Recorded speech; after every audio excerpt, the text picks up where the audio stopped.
ఈ సనాతన ధర్మం కానీ మన హిందూ సాంప్రదాయం కానీ అసలు హిందువుల్లో లేనే లేదు అంటున్నారు మీరు. ఇప్పుడు ఎవరైతే ఈ ఇండియాలో జీవిస్తూ ఉన్నారో పూర్తి హిందూ సాంప్రదాయం కాదు. క్రిస్టియానిటీకి పుట్టుక ఉంది, ఏదో యేసు ప్రభుకి పుట్టించారంటారు, ఆయనకు అల్లా పుట్టించారంటారు, వాళ్ళకు ఆయనకు ఒక పేరు ఉంది. క్రిస్టియన్స్ యేసు ప్రభు కోసం జెరూసలంకి వెళ్తారు, ఈయన కోసం మక్కాకి వెళ్తారు. మళ్ళీ హిందువులకు పుట్టుక దేవుడు ఎవరో తెలియదు, పేరు తెలియదు, ఎక్కడికి వెళ్తే ముక్తి వస్తుందో తెలియదు. భగవద్గీత, రామాయణం ఇవేవి కూడా ఇవి కథలు మాత్రమే మేడం, అవి కథలు మాత్రమే. మనిషి అన్న తర్వాత వాళ్ళు మనుగడ ఇలా కొనసాగించాలి, ఇలాంటి సాంప్రదాయాలు పాటించాలని భగవద్గీతలో కూడా ఉంది. అంటే అది పనికిరానిదేనా? ఇంకా అది శ్రీరామచంద్రుడు అడవికి వెళ్ళినప్పుడు సీతాదేవిని రావణాసురుడు తీసుకెళ్తే ఈయన 1,00,000 మందినో దాదాపు ఎంతో మందిని చంపి తీసుకొచ్చాడు. మళ్ళీ అలా చంపి తీసుకొచ్చినప్పుడు అతను దేవుడు ఎలా అవుతాడు? అయితే రామాయణాన్ని దేవుడు అని చెప్పే పదానికి నేను తప్పుపడుతున్నా. ఎవరైతే ఒక వ్యక్తిని చంపుతారో అతను దేవుడు ఎప్పటికీ కాలేడు.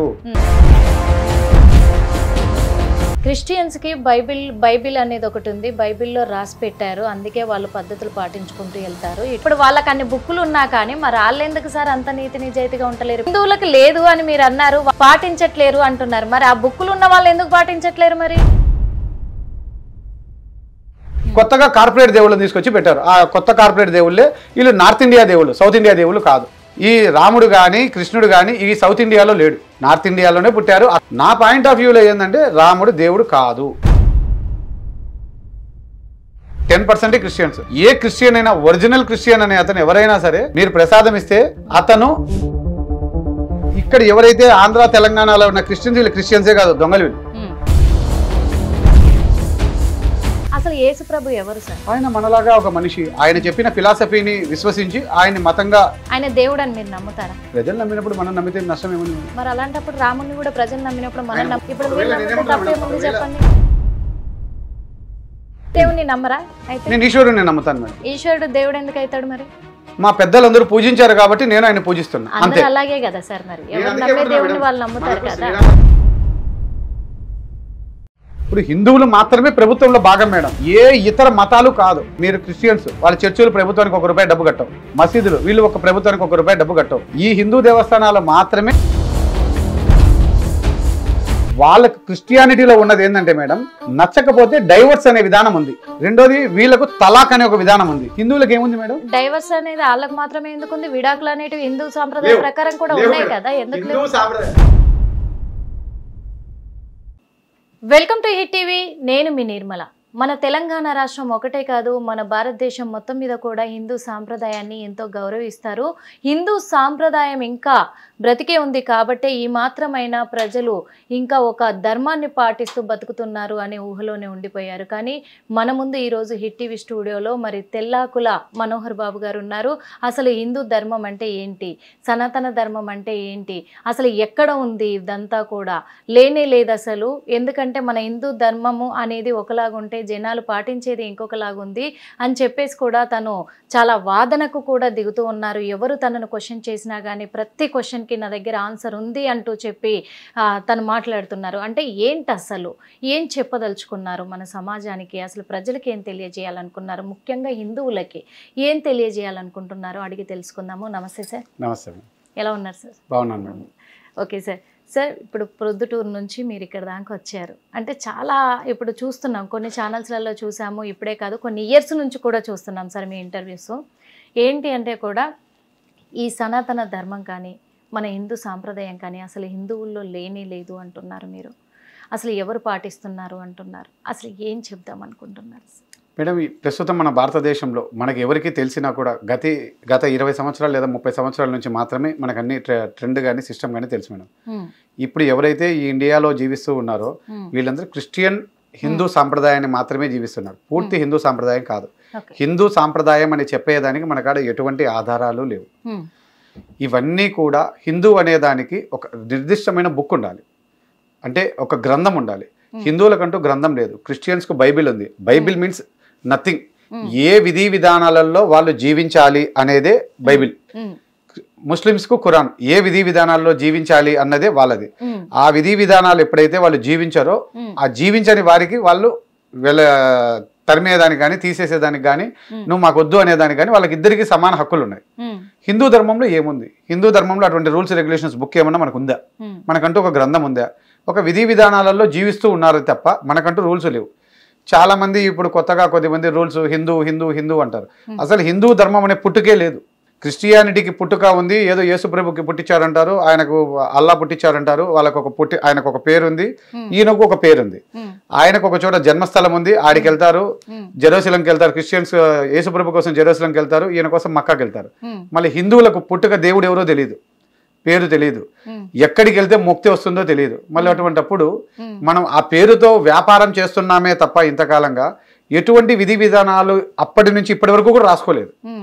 మన భారత రాజ్యాంగం కూడా క్రిస్టియానిటీని సంబోధించే ఉంది తప్ప హిందూ ధర్మం గురించి ఎక్కడా లేదు రాజ్యాంగం. ఇప్పుడే కాదు, గతంలో కూడా లేదు. దానికోసం క్రిస్టియన్స్ కి బైబిల్ ఉంది, ఇటు ముస్లిమ్స్ కి ఖురాన్ ఉంది అన్నారు. అంటే మరి మన హిందూ ధర్మ సాంప్రదాయ ప్రకారము ఉన్న భగవద్గీత, రామాయణం ఇవేవి కూడా సాంప్రదాయ కథలు మాత్రమే మేడం, అవి కథలు మాత్రమే. అంటే జరిగిన కథలే ఒకటి కూడా చూపిస్తూ ఉన్నారు. ప్రజలు ఇలా ఉండాలి, మనిషి అన్న తర్వాత వాళ్ళు మనుగడ ఇలా కొనసాగించాలి, ఇలాంటి సాంప్రదాయాలు పాటించాలని భగవద్గీతలో కూడా ఉంది. అంటే అది పనికిరానిదేనా ఇంకా? అది మేడం భగవద్గీతలో కానీ రామాయణంలో కానీ చాలా ఉన్నాయి మేడం, ఒకటి కాదు రెండు కాదు. ఒకవేళ అదే ప్రామాణికంగా తీసుకున్నట్టయితే రామాయణంలో శ్రీరామచంద్రుడు అడవికి వెళ్ళినప్పుడు సీతాదేవిని రావణాసురుడు తీసుకెళ్తే ఈయన 1,00,000 మందినో దాదాపు ఎంతో మందిని చంపి తీసుకొచ్చాడు. మళ్ళీ అలా చంపి తీసుకొచ్చినప్పుడు అతను దేవుడు ఎలా అవుతాడు? ఓని ఆయన యుద్ధం చేసి తీసుకొచ్చాడే అని అనుకున్నాం. ఒకవేళ తీసుకొచ్చిన తర్వాత 2 తూర్లు అగ్ని ప్రవేశం చేశారని చెప్తారు. అంటే ఆడవారికైనా అగ్ని ప్రవేశం? ఏం శ్రీరామచంద్రుడు అంతవరకు కరెక్ట్ గా ఉన్నాడని ఎలా చెప్తారు? ఆమెకు అగ్ని ప్రవేశం చేసినప్పుడు మళ్ళీ రాముడికి ఎందుకు రాముడికి కూడా అటువంటి పరీక్ష ఎందుకు పెట్టలేదు? అదే సందర్భంలో సీతాదేవిని తర్వాత కాలంలో అడవిలో వదిలిపెట్టాడు. అడవిలో ఎందుకు వదిలిపెట్టాలి? వాళ్ళ తండ్రి కాడ ఎందుకు వదిలిపెట్టలేదు? ఆయన ఒక రాజు కుమార్తె కదా. అటువంటిప్పుడు అక్కడ వదిలిపెట్టకుండా అడవిలో వదిలిపెట్టడంలో ఉద్దేశం ఏంది? ఒకవేళ అదే ధర్మం, అదే హిందూ ధర్మం అయితే ఇప్పుడు దాన్ని అందరూ యాక్సెప్ట్ చేస్తారా? అదే మహాభారతంలో కూడా ఈ రాముణ్ణి ఎక్కడ మంచివాడు అంటారంటే ఏకప్రతివ్రతుడు అనే ఒక పదానికి మాత్రమే ఆయన్ని ఒక కేర్ ఆఫ్ అడ్రస్ గా తీసుకుని దేవుడిగా కొద్దిమంది ఆరాధిస్తున్నారు. అందరూ కాదు, ఆయన ఎప్పుడు దేవుడు కాదు, ఒక రాజ్యానికి రాజు మాత్రమే. ఆయన దేవుడు మాత్రమే కాదనట్లేదు. కాకపోతే ఏంటి అంటే ఆ రాజ్యాన్ని కాపాడిన ఒక పాలకుడిగా ఆయన రాజ్యాన్ని కాపాడలేదు మేడం, ఆయన అడవిలో ఉండంగా మాత్రమే ఇదంతా సంఘటన జరిగింది. ఇది ఒక ఊహ. అంటే ప్రజలకు మంచి చేయలేదంటారా? రాజ్య ప్రజలకి ఎవరు చెప్తారు మేడం? ఇవేవి కనిపించవు కదా. మనకు కనిపించింది ఏంటి?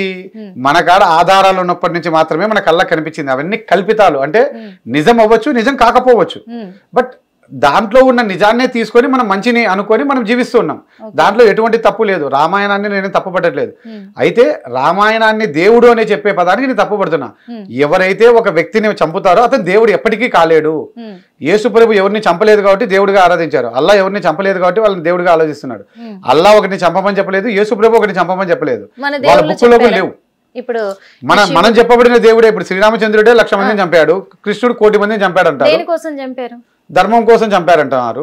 నిజంగా ధర్మం కోసం అంటే ఏ ధర్మం కోసం? వాళ్ళ ధర్మం కోసమా, హిందూ ధర్మం కోసమా? సార్, రాక్షసులు పాలించడానికి వచ్చినప్పుడు ప్రజలు బ్రతకరు అనుకున్నప్పుడు ఏం చేయాలి రాజు? మేడం ఇక్కడ రాక్షసులు అనే పదమే తప్పు మేడం.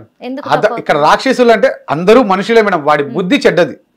అప్పుడు అలానే అనుకుందాం మేడం, ఒకవేళ అలానే అనుకుందాం మేడం, మీరు అనుకున్న ప్రకారమే అయితే ఇప్పుడు ఒసామా బిన్ లాడెన్ కానీ ఎంతో మంది ముస్లింలు ఎవరైతే దేశాలు ఉన్నాయో వాళ్ళు కూడా ఎంతో మంది ఇతర దేశాల మీద యుద్ధాలు చేస్తున్నారు. వాళ్ళ ధర్మం కోసం వాళ్ళు యుద్ధాలు చేస్తున్నారు. అప్పుడు వాళ్ళందరూ కూడా దేవుళ్ళేనా? ఎట్లా అవుతారు? మళ్ళీ రాముడు చేసింది ఎట్లా? రాముడు గాని కృష్ణుడు గాని చేసింది వాళ్ళ రాజ్యం కోసం వాళ్ళు యుద్ధాలు చేశారు కానీ ధర్మం కోసం యుద్ధాలు చేయలేదు. అది ధర్మం అని చెప్పడం తప్పు. వాళ్ళ దగ్గర కొన్ని అతీత శక్తులు ఉన్నాయి కాబట్టి. అతీత శక్తులు ఉంటే యుద్ధం ఎందుకు చేయాలి మేడం? మళ్ళీ యుద్ధం ఎందుకు చేయాలి? అతీత శక్తులు ఉంటే ఒక్కతే అన్నింటికి అవి పనికిరావు కదా, అన్నింటికీ శక్తులు ఉపయోగించలేరు కదా. ఎందుకు అని అంటే కూడా ఇప్పుడు ఒక రాజ్యాన్ని కాపాడుకోవాలి అనుకున్నప్పుడు కూడా శక్తుల్ని ఉపయోగించుకోవాలి అంటే ప్రతి ఒక్కరు అదే మంత్రాన్ని అదే తంత్రాన్ని నేర్చుకుంటారు ప్రజలు కూడా. అది ఖచ్చితంగా అవుతుంది. ఇంకొకటి మీరు అన్నారు క్రిస్టియన్స్ లో ఇప్పుడు యేసు ప్రభు చెప్పలేదు ఎవరిని చంపలేదు అని చెప్పేసి అన్నారు, ఇటు ముస్లిం కూడా ఎవరిని చంపలేదు అల్లా కూడా అని చెప్పేసి మీరు అన్నారు. ఒకటి ఎందుకు సీతమ్మ వారిని అడవుల పాలు చేశాడు, అగ్ని ప్రవేశం చేశాడు అని అన్నారు. వాళ్ళ నాన్న దగ్గర దించొచ్చు కదా, తీసుకుపోయి అడవుల్లో ఎందుకు వదిలిపెట్టాడు అని అంటున్నారు కదా. ఈ రోజుల్లో కూడా చాలా మంది భార్యల్ని భర్తలు హింస పెడుతున్న వాళ్ళు ఉన్నారు, వదిలేసిన వాళ్ళు ఉన్నారు. కేవలం హిందువులలోనే కాదు, అన్ని మతాల్లోనూ. ఇంకొకటి క్రిస్టియన్స్ లో లేరాలా? ఖచ్చితంగా ఉన్నారు. ఒకటి మీరు ఇంకొకటి కూడా అంటున్నారు సార్, ఇప్పుడు మనకు కల్పితాలు కథలుగా చూపించారు కాబట్టి, అవి కల్పించేసి మనకు చూపించారు కాబట్టి మనం నమ్ముతున్నాము అన్నారు. అంతకుముందు ఏం జరిగిందో మనకు తెలియదు అని చెప్పేసి అన్నారు. ఇప్పుడు యేసు ప్రభు అంటే క్రిస్టియన్స్, నేను అలా నిందించట్లేదు సార్, ఎందుకంటే క్లారిటీ కోసం నేను అడుగుతున్నాను. ఎందుకంటే ఇటు ముస్లిమ్స్ కావచ్చు, క్రిస్టియన్స్ కావచ్చు, మరి వాళ్ళ చరిత్ర ఎవరికి తెలుసు సార్? అంతకుముందు వాళ్ళు కూడా కల్పించిందే మనం విన్నాము, చూపించిందే మనం నమ్మాము. యేసు ప్రభువుని శిలువకేసి కొట్టింది వాళ్ళు సినిమా పరంగా చూపిస్తేనే మనం నమ్మాము. ప్రతిదీ మనకు తెలిసినది కానీ ఎవరికి తెలిసింది కానీ సినిమాలు సీరియల్ ద్వారానే తప్ప, లేదా బుక్కుల్లో కొంత ఉండడం వల్ల. మీరు ఇప్పుడు ఇక్కడ మీరు అన్నదాన్ని నేను చెప్తా చూడండి మేడం, ఈ యేసు ప్రభు గాని అల్లా గాని వాళ్ళు నమ్మారు అంటే ఆయన చెప్పిన వ్యాఖ్యానాలను, ఆయన చెప్పిన ఎవరు ఒక్కసారి అది క్లారిటీ ఇవ్వండి సార్. అల్లా మహమ్మద్ ప్రవక్త అనే అతను ఒక మతాన్ని స్థాపించాడు అని అన్నాడు. నన్ను కొలవండి, నన్ను ఆరాధించండి అని ఏ మతంలోనూ ఎవరూ చెప్పలేదు. వారు చెప్పిన మాటలను ఆచరించి మంచి జీవితాన్ని పొందండి అని మాత్రమే చెప్పారు, ఆచరించమని చెప్పలేదు. నన్ను పూజించండి, నన్ను ఆరాధించండి, నేను కోరికలు తీరుస్తాను అని ఎక్కడ ఎవరు చెప్పరు. ఒకవేళ నిజంగా అలా చెప్పి ఉంటే మళ్ళీ ప్రతి ఒక్కరు ఆ మతంలో వాళ్ళు కొలుస్తున్నారు, ఈ మతంలో వాళ్ళు కొలుస్తున్నారు, అన్ని మతాలు కొలుస్తున్నారు. మరి దేవుడు ఎందుకు తీర్చట్లేదు? అక్కడ దర్గాలకు ఎందుకు పోతున్నారు మరి ముస్లిమ్స్? వ్యాపారం కోసం. కేవలం దర్గాలు గాని, మసీదులు గాని, దేవాలయాలు గాని, చర్చిలు గాని కట్టమని ఎప్పుడు ఎక్కడ ఏ గ్రంథాల్లో రాయబడలేదు, రాయరు కూడా. వీరు అసెంబుల్ అయ్యేదాని కోసం వాటిని ఏర్పాటు చేసుకున్నారు. అంటే ఎవడింట్లో వాడు కూర్చొని మాట్లాడుకోలేరు కాబట్టి మనందరం కూర్చొని ప్రేయర్ చేసుకునే దానికోసం, మాట్లాడుకునే దానికోసం అని మసీదులు, చర్చిలు, దేవాలయాలు కట్టారే తప్ప అక్కడ కూర్చొని పూజలు చేసేస్తానే అన్ని కోరికలు తీరిపోతాయి అనేది కాదు. నిజంగా కోరికలు తీరవు మేడం, సమస్యలు పరిష్కారం కోసం ఏర్పాటు చేసుకున్నవే ఆ మందిరాలు. అవి మందిరాలు అనుకోవాలి. తర్వాత కాలంలో వాళ్ళ పేర్లు ఎవరికి వాళ్ళు పెట్టుకున్నారు అంతే. మొట్టమొదటిగా మీరు ఒక మాట చెప్పారు, క్రిస్టియన్స్ కి బైబిల్ అనేది ఒకటి ఉంది, బైబిల్లో రాసి పెట్టారు, అందుకే వాళ్ళు పద్ధతులు పాటించుకుంటూ వెళ్తారు. ఇటు ముస్లిమ్స్కి ఏమో ఖురాన్ అనేది ఉంది, అందులో పద్ధతులు పాటిస్తారన్నారు. మరి ఇంత పద్ధతులు పాటించేటోళ్ళు ఇప్పుడు మీరు అన్నారు ఎవరు పెట్టలేదు పూజించమని, కానీ ఇదంతా కూడా ఒక మోసము అని చెప్పేసి, వాళ్ళ స్వార్థం అని చెప్పేసి అంటున్నారు కదా. వాళ్ళ స్వార్థం కాదు మేడం, మత గురువులు ఎవరైతే ఉన్నారో వాళ్ళు తీసుకొచ్చిన విధానం ఏంది అంటే మరి ఇప్పుడు వాళ్ళకి అన్ని బుక్కులు ఉన్నా కానీ మరి వాళ్ళు ఎందుకు సార్ అంత నీతి నిజాయితీగా ఉండలేరు? ఇప్పుడు మనకు లేదు, హిందువులకు లేదు అని మీరు అన్నారు, వాళ్ళకంటూ 2 బుక్కులు ఉన్నాయి. మన హిందుత్వానికి ఎక్కడి నుంచి ఉంది? ఏ పుస్తకం లేదు, ఎక్కడ కూడా రాయబడలేదు కాబట్టి ఒక ఐకమత్యత లేదు, పాటించట్లేరు అంటున్నారు. మరి ఆ బుక్కులు ఉన్న వాళ్ళు ఎందుకు పాటించట్లేరు? మరి బుక్కులు ఉన్న వాళ్ళు పాటించట్లేదు అనేది లేదు మేడం, బుక్కులు ఉన్న వాళ్ళందరూ కొద్దో గొప్ప పాటిస్తున్నారు. అంటే ఒక చోట అసెంబుల్ అవుతున్నారు, వాళ్ళందరూ వింటున్నారు. అందరూ మంచి వాళ్ళు, అందరూ చెడ్డ వాళ్ళు నేను చెప్పడం మేడం, వాళ్ళందరూ అసెంబుల్ అయ్యి కొద్దిగా వింటున్నారు. ఈ సంఘాలన్నీ ఏ విధంగా నడుస్తున్నాయి అంటే గతంలో చనిపోయిన వాళ్ళు ఇచ్చిన ఆస్తుల ద్వారాను, ప్రస్తుతం ఎవరైతే ఆ మతాల్లో ఉన్నారో వాళ్ళు ప్రతి నెల డబ్బు కట్టాలి. ఆ డబ్బు కట్టే దానికోసమే ఈ సమస్యలన్నీ. ఇప్పుడు మసీదులకు కూడా మన దేశంలో ఇన్ని మసీదులు లేవు. ఇన్ని మసీదులు ఎలా వచ్చాయి అంటే విదేశాల్లో ఉన్న ముస్లింలు ఈ దేశంలో మసీదులు కట్టుకునేందుకు విరాళాలు ఇచ్చారు, విదేశాల్లో ఉన్న క్రిస్టియన్లు ఈ దేశంలో కట్టుకునేందుకు చర్చిలకు విరాళాలు ఇచ్చారు. ఆ డబ్బుల కోసం ఆ మతంలో చేరితే ఆ డబ్బులు మనకు వస్తాయి, మనకు వర్కులు వస్తాయి, మనకు ఉపాధి ఉద్యోగాలు వస్తాయి అన్న దానికోసం చాలా మంది కూడా ఓకే ఆ బిలీవ్నెస్ లోకి వెళ్ళిపోదాం, మనకు పిల్లలు ఇస్తారు, డబ్బులు ఇస్తారు, ఉద్యోగాలు ఇస్తారు, పిల్లలు ఇస్తామంటున్నారు, ఎందుకు వెళ్ళిపోకూడదు? మతం అనేది వీళ్ళే మేడం. ఎవరికి ఇక్కడ నేను కొట్లాడుతున్నది కూడా అదే. అయ్యా హిందూ మతం అంటున్నారు, హిందూ మతాల్లో దేవాలయాల్లో కొన్ని లక్షల కోట్ల రూపాయలు ఉంది, దాన్ని మీరు ప్రజల్లోకి తీసుకొచ్చినప్పుడు మాత్రమే హిందూ మతం బతుకుతుంది. హిందూ మతం దేవాలయాలను డబ్బులు తీసుకుంటుంది కానీ దేవాలయాలు తిరిగి ఏమిస్తున్నాయి మనుషులకు? ఆ డబ్బులు ఎందుకు అట్లే పెట్టుకున్నారు? ప్రజలకు, హిందువులకు ఎందుకు పంచరు? అదే విధానాల్లో ముస్లింలలో, క్రిస్టియన్లలో కూడా కొన్ని వందల ఎకరాలు ఉన్నాయి. మన ఆంధ్రప్రదేశ్లో తీసుకుంటే కొన్ని చర్చిలకు కొన్ని 100 ఎకరాలు ఉన్నాయి, మసీదులకు ఉన్నాయి. అవన్నీ ఆ ముస్లిం ప్రజలకు ఎందుకు వినియోగంలోకి తేరు? ప్రభుత్వాలు పథకాలు ఇస్తున్నాయి, ఎందుకు ఇవ్వాలి? ప్రభుత్వాల పని పథకాలు ఇవ్వడం కాదు, అందరికీ కొట్లాటలు రాకుండా మౌలిక వసతులు కల్పిస్తూ ఉద్యోగాలు కల్పించడం వరకే వాళ్ళ పని. ఏ కులాలకు, ఏ మతాలకు పథకాలు ఇవ్వకూడదు. ఎందుకంటే మతము, కులము అనేది వాళ్ళ వ్యక్తిగతం. వ్యక్తిగతానికి ప్రభుత్వానికి ఏం సంబంధం? ప్రభుత్వం ఏ విధంగా వాడు బీదవాడని చెప్పిస్తుంది? వాడిని బీదవాడిగా చేసింది ప్రభుత్వమా, వాడి మతమా? వాడి మతాన్ని పోయి వాళ్ళ దేవుడిని అడగాల, ఏమయ్యా అల్లా నన్ను బీదోడిగా ఎందుకు పుట్టించినావు, ఏం యేసు ప్రభు నన్ను బీదోడిగా ఎందుకు పుట్టించినావు, ఏం ఈశ్వర ఏం వెంకటేశ్వర నన్ను ఎందుకు బీదోడిగా పుట్టించినావు అని మన మతాన్ని పోయి అడగాల. మన దేవుడికి డబ్బులు కట్టినప్పుడు మనకి ఎందుకు దేవుడు తిరిగిలే, అప్పుడు దేవుడు నిందించాలి కదా. ప్రభుత్వాన్ని నిందిస్తాం, మన ప్రభుత్వానికి ఏం సంబంధం? ఈ రోజు ప్రభుత్వాలు ఇస్తున్న పథకాలన్నీ ప్రభుత్వాలు మనల్ని తాకట్టు పెట్టి పథకాలు ఇస్తున్నాయి. ఎవరైతే పథకాలు తీసుకుంటున్నారో, ఇప్పుడు ముస్లింలు ఒకటే మేడం, అన్ని అల్లా ఇస్తారని చెప్తారు, వాళ్ళు నమ్ముతారు. మళ్ళీ ప్రభుత్వం ఇచ్చేది ఎందుకు తీసుకుంటున్నారు వాళ్ళు? నీకు అన్ని అల్లా ఇస్తారన్నప్పుడు చిచి వద్దు పోనాలి కదా. ఇప్పటిదాకా మీరు ముస్లిం వైపు కానీ క్రిస్టియన్ వైపు కానీ వాళ్ళకు కొన్ని రూల్స్ ఉన్నాయి, బుక్స్ ఉన్నాయి, వాళ్ళు పాటిస్తున్నారు, మన హిందువులలో లేవు అన్నారు. ఇప్పుడు ముస్లిమ్స్ అల్లాని మొక్కినప్పుడు ఎందుకు ప్రభుత్వ పథకాలు అడగాలి అని అంటున్నారు. దేవుణ్ణి నమ్ముతున్నారు కదా వాళ్ళు, అలాగే ఉంటారు, వాళ్ళు కరెక్ట్ గా లేరు అని మళ్ళీ అంటున్నారు. మీరు ఇప్పుడు నేను ప్రతి మతంలో ఉన్న లోపాలను ఎత్తి చూపుతున్నాను మేడం. ఆ లోపాలను ఎత్తి చూపడంలో ఏంటి, అది ముస్లిం ప్రజల మొత్తం బాధ్యులు కాదు. ఇప్పుడు హిందూ మతంలో కూడా నేను కొట్లాడేది హిందూ ప్రజలతో కాదు. హిందూ మతం అధిపతులుగా కొద్దిమంది చలామణి అవుతున్న వాళ్ళు, కొంతమంది అధికారాలు కావాలనుకుంటున్న వాళ్ళు చర్చిల్లోనూ మసీదుల్లోనూ అధికారాన్ని పొందుతూ ఆ మతం ప్రజలకు ఏ విధమైన మార్పులు చేయడం లేదు, మేలు చేయడం లేదనే నేను కొట్లాడుతున్నా. నేను నా హిందువుల కోసం కాదు, వాళ్ళు కూడా నా దేశంలో మనం మేలుకొల్పాలి, మన ప్రజల్ని మేలుకొల్పాలి. అయ్యా నేను దేవుడికి అన్ని కట్టాను, దేవుడు నాకేం ఇవ్వడం లేదు, ఆ దేవుడి సొమ్ము ఎందుకు అట్లే పెట్టుకున్నారు, నాకు ఎందుకు ఉపాధి అవకాశాలు ఇవ్వరు, ఎందుకు కొన్ని వేల ఎకరాల భూములు ఉంటే నాకు ఇవ్వడం లే, ఇతర మతాలకో ఇతర కులాలకో ఒకరికో ఇద్దరికో 100 ఏళ్లగా కొన్ని దేవస్థాన మాన్యాలు ఒకరే చేస్తుంటారు. ఎలా చేస్తారు మేడం? ఇతరులకు ఎందుకు ఇవ్వరు? దేవాదాయ శాఖ వాళ్ళని వీళ్ళు అడగాలి. దేవాదాయ శాఖ ఉన్నది కేవలం ఎన్నికలు జరిపేదానికే తప్ప వేరే ఏ దానికి దేవాదాయ శాఖ అధికారాలు లేవు. మనం ఐకమత్యంగా లేకపోవడం వల్ల మాత్రమే దేవాదాయ శాఖ మీద ప్రభుత్వానికి అధిపతి అవకాశం దొరికింది. అదే చర్చిల మీద ప్రభుత్వానికి అధికారం లేదు, అదే మసీదుల మీద ప్రభుత్వానికి అధికారం లేదు. మళ్ళీ వాళ్లకు అధికారం లేనప్పుడు దేవాలయాల మీద అధికారం ఎందుకు వచ్చిందంటారు? మనం యూనిటీ లేదు. వాళ్ళు ప్రతి మసీదుకు ఒక మెంబర్లు ఉంటారు. ఇప్పుడు ప్రజలది తప్పు అంటున్నారా మీరు? ఇక్కడ ఖచ్చితంగా ప్రజలదే తప్పు. ఇప్పుడు ప్రజల్ని మేల్కొల్పాలి అని మీరు ప్రజలను మేలుకొల్పాలి. ప్రజల్ని మేలుకొల్పకుండా చేసేది నేను బయటికి రావడానికి రెండు. దేవుడు తప్పు ఏముందని దేవుడిని నిందిస్తున్నారు కొన్ని. నేను ఎక్కడ సందర్భాల్లోనూ దేవుడిని నిందించాను మేడం. ఎందుకు? దేవుడి పేరుతో రాజకీయాలు చేస్తున్నారు అంటున్నాను కానీ నేను దేవుడిని నిందించాను. దేవుడు అనే పదానికి నిర్వచనం లేదు. నేను దేవుడు అనే పదాన్ని ఏమంటారంటే రాముడు గాని కృష్ణుడు గాని వీళ్ళు కొత్త దేవుళ్ళు, వీళ్ళు దేవుళ్ళు కాదు, కార్పొరేట్ దేవుళ్ళు వీళ్ళకు గుడులు. ఇప్పుడు ఈ దేశంలో కొన్ని లక్షల గుళ్ళు ఉన్నాయి, ఆ గుడులకే పూజలు నోచుకోవాలనేది కొన్ని లక్షలు ఉన్నాయి రోజు. మళ్ళీ కొత్తగా గుళ్ళు ఎందుకు కట్టాలి?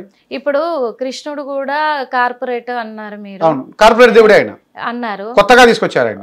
కొత్తగా అంటే ఇప్పుడు సృష్టి మొదలైనప్పటి నుంచి ఉన్న పేరు అది. అలాంటిది మీరు కొత్తగా అనేది ఇప్పుడు అంటున్నారు మేడం. సృష్టి అనే పదంలో ఇప్పుడు అంటే చూడండి మేడం, హిందూ ధర్మం. ఇప్పుడు మరి ఈ లెక్కకు వస్తే శివుడు బ్రహ్మ వాళ్ళెవరు? వాళ్ళు దేవుళ్ళు.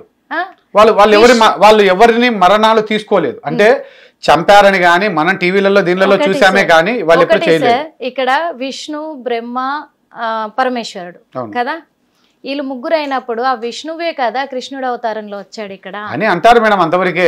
ఏమంటే అయితే విష్ణుకి ఒక్కడికైనా ఆప్షన్ ఉండేది, అయితే శివుడికి లేదా ఆప్షన్, బ్రహ్మకి లేదా ఆప్షన్. వాళ్ళు కలిసే కదా ఈయన పంపించింది, చరిత్రలోనే ఉంది కదా అని అంటారు అని మీరు అంటున్నారు కదా. కల్పితం మేడం, అది నిజం కాదు మీరు అంటున్నారు కదా. ఇప్పుడు మీరు చెప్పేటివి మీరు మాట్లాడేటివన్నీ కూడా నిజాలని ఎలా నమ్ముతారు మేడం? ఒక చిన్న ఉదాహరణ చెప్తాం మేడం. మనం అయ్యప్ప స్వామిని చూస్తాం, అయ్యప్ప స్వామి కూడా దేవుడు అంటారు. ఆయన ఒక రాజ్యానికి రాజు. అట్లా ప్రతి వీరభద్ర స్వామి ఒక రాజ్యానికి రాజు. వీళ్ళు ఏంట్రా అంటే ఎవరు ఏ దేవుణ్ణి అయితే ఆరాధిస్తూ వచ్చారో వాళ్ళ పుత్రులు అని చెప్పబడుతుంది చరిత్రలో. అంతే. అంటే చరిత్ర అంటే ఏంది మేడం? బుక్కులు కాదు. మీరు ఒక అభిప్రాయాన్ని చెప్పి అన్నారు, మీ తర్వాత వాళ్ళు అదే ఆచరిస్తూ వస్తున్నారే తప్ప ఇక్కడ ఏది ఇన్ రిటర్న్ గా లేదు. ఇన్ రిటర్న్ అనే వర్డ్ ఏంటంటే కాన్స్టిట్యూషన్, రాజ్యాంగం వచ్చిన తర్వాత ప్రతిదీ ఒక విధి విధానాలు మనం నమ్ముకున్నాం కాబట్టి ఆ నమ్మకాల మేరకే జరుగుతున్నాయి. మన హిందువులకు ఇప్పుడు నిజంగా గ్రంథం అంటే రాజ్యాంగం తప్ప ఏది లేదు. భారత రాజ్యాంగమే మనకు గ్రంథం. అందుకే తీవ్రవాదం ఈ దేశంలో వాళ్ళు ఖురాన్కి అనుగుణంగా మేము యుద్ధం చేస్తున్నామంటున్నారు. మనం భారత రాజ్యాంగం మేరకు అది తప్పు అని మనం వాదిస్తున్నాం. మనకు కూడా ఒకవేళ హిందూ గ్రంథం ప్రకారంగా యుద్ధం చేయొచ్చు అని అంటే మనం కూడా వాళ్ళతో యుద్ధం చేయొచ్చు. అయితే ఇక్కడ ఒకటి అడుగుతా సార్, మీ పర్సనల్ది అడుగుతాను నేను. ఏంటి అంటే ఎప్పుడైనా కానీ ప్రొద్దుటూరులో ఒక జాతర జరుగుతుంది కదా, ఆ జాతర జరిగినప్పుడు మీ వంశీకులే, మీ వంశం నుంచే ఫస్ట్ తలంబ్రాలు కానీ పట్టు వస్త్రాలు కానీ అన్నీ కూడా మీ నుంచే వెళ్తాయి. మీరు ఎప్పుడైనా తీసుకొని వెళ్ళారా సార్? ఆ అవకాశం నాకు రాలేదు మేడం. ఎందుకు రాలేదు అంటే దానికి 2 కారణాలు ఉన్నాయి మేడం. మా ఇంట్లో ఉన్న పెద్ద సాంప్రదాయం ఏంటంటే కుటుంబ పెద్ద ఎవరైనా ఉన్నట్టయితే వారే ఇవ్వాలి అనేది మొదటి నుంచి సాంప్రదాయం ఉన్నది. వాళ్ళే ఇవ్వాలి. మా నాన్న వాళ్ళు ఉన్నా కూడా మా పెదనాన్న ఒక్కడే ఉండేవాడు, ఆయనే అన్ని సందర్భాల్లో ఇచ్చేవాడు. ఆయన తర్వాత మా అన్నలు ఇచ్చేవాళ్ళు. ఆ క్రమంలో నాకంటూ ఒక బాధ్యత వచ్చినప్పుడు నేను ఇవ్వాల్సిందే. అయితే నేనేమనేవాడినంటే ఎందుకు ఆ సాంప్రదాయాన్ని నేను మార్చాలి, నాకు వచ్చిందని చెప్పి నేను ఇవ్వడం ఎందుకు, మా అన్నలు మొదటి నుంచి ఆ పెద్దల సాంప్రదాయాన్ని కొనసాగించారు. మాకు కన్యకాపరమేశ్వరి దేవస్థానం దసరా అనేది ఒకటి జరుగుతుంది మేడం. ఆ దసరా జరిగే సందర్భంలో మా ఇంటి నుంచే మొదటి పూజ మొదలవుతుంది. ఆ మొదటి పూజ అక్కడికి మీ నుంచే అన్ని తీసుకెళ్తారు, మీ వంశం నుంచే. ఏ నమ్మకంతో తీసుకెళ్తున్నారు? కన్యకాపరమేశ్వరి అమ్మవారి పురాణాన్ని మా పెద్దలు రాశారన్న గౌరవ మర్యాదల కొద్దీ మాకు ఆ గౌరవాన్ని వాళ్ళు ఇస్తున్నారు మేడం. అంటే మేము మా అమ్మవారిని దేవతగా అంగీకరిస్తాం. మేము రాముడిని కానీ కృష్ణుని కానీ నేను వ్యక్తిగతంగా దేవుడిగా అంగీకరించాను. ఎందుకంటే ఏదైనా ఒక సమస్య వచ్చినప్పుడు ఆ సమస్యకు రక్తపాతం లేకుండా పరిష్కారాన్ని కనుగొన్న వాళ్ళే. చరిత్ర మా పూర్వీకులు రాశారు అని చెప్పేసి మీరు అంటున్నారు, మీరు చెప్తేనే తెలిసింది బయట. నేను కూడా చూడలేదు మేడం, కనీసం నేను ఆ పత్రాలను కూడా చూసానే కానీ చదవలేదు. రాశారంటే చరిత్ర రాశారు అంటే మీరు నమ్మారా? నేను నమ్ముతున్నా మేడం. నేను ఇప్పుడు అదే చెప్తున్నాను అని కూడా అంటున్నాను. నేను ఏదైతే వాళ్ళు చెప్పారు కాబట్టి మీరు నమ్ముతున్నారు. అది రాతపూర్వకంగా ఉంది కాబట్టి వాళ్ళ అనుభవాలను మనం అంగీకరించాలి కాబట్టి దాన్ని మేము ఆచరిస్తున్నాను. నేను ఇప్పుడు కూడా నేను నా కులంలో కానీ నేను కొట్లాడుతున్నది ఒకటే. ఇప్పుడు ప్రజలు కూడా అదే చేస్తున్నారు. ఇప్పుడు బ్రహ్మ విష్ణువు పరమేశ్వరుడు ఉన్నప్పుడు ఒక్కొక్క అవతారం, శివుడు కూడా ఎన్నో అవతారాలు ఎత్తాడు, బ్రహ్మ కూడా ఎన్నో అవతారాలు ఎత్తారు. ఎందుకు అంటే ఇక్కడ లోక కళ్యాణం కోసం కావచ్చు, ప్రజలకు మంచి చెయ్యాలి అంటే దేవుడు ఎవరికి కూడా డైరెక్ట్ గా దేవుడు కనిపించాడు.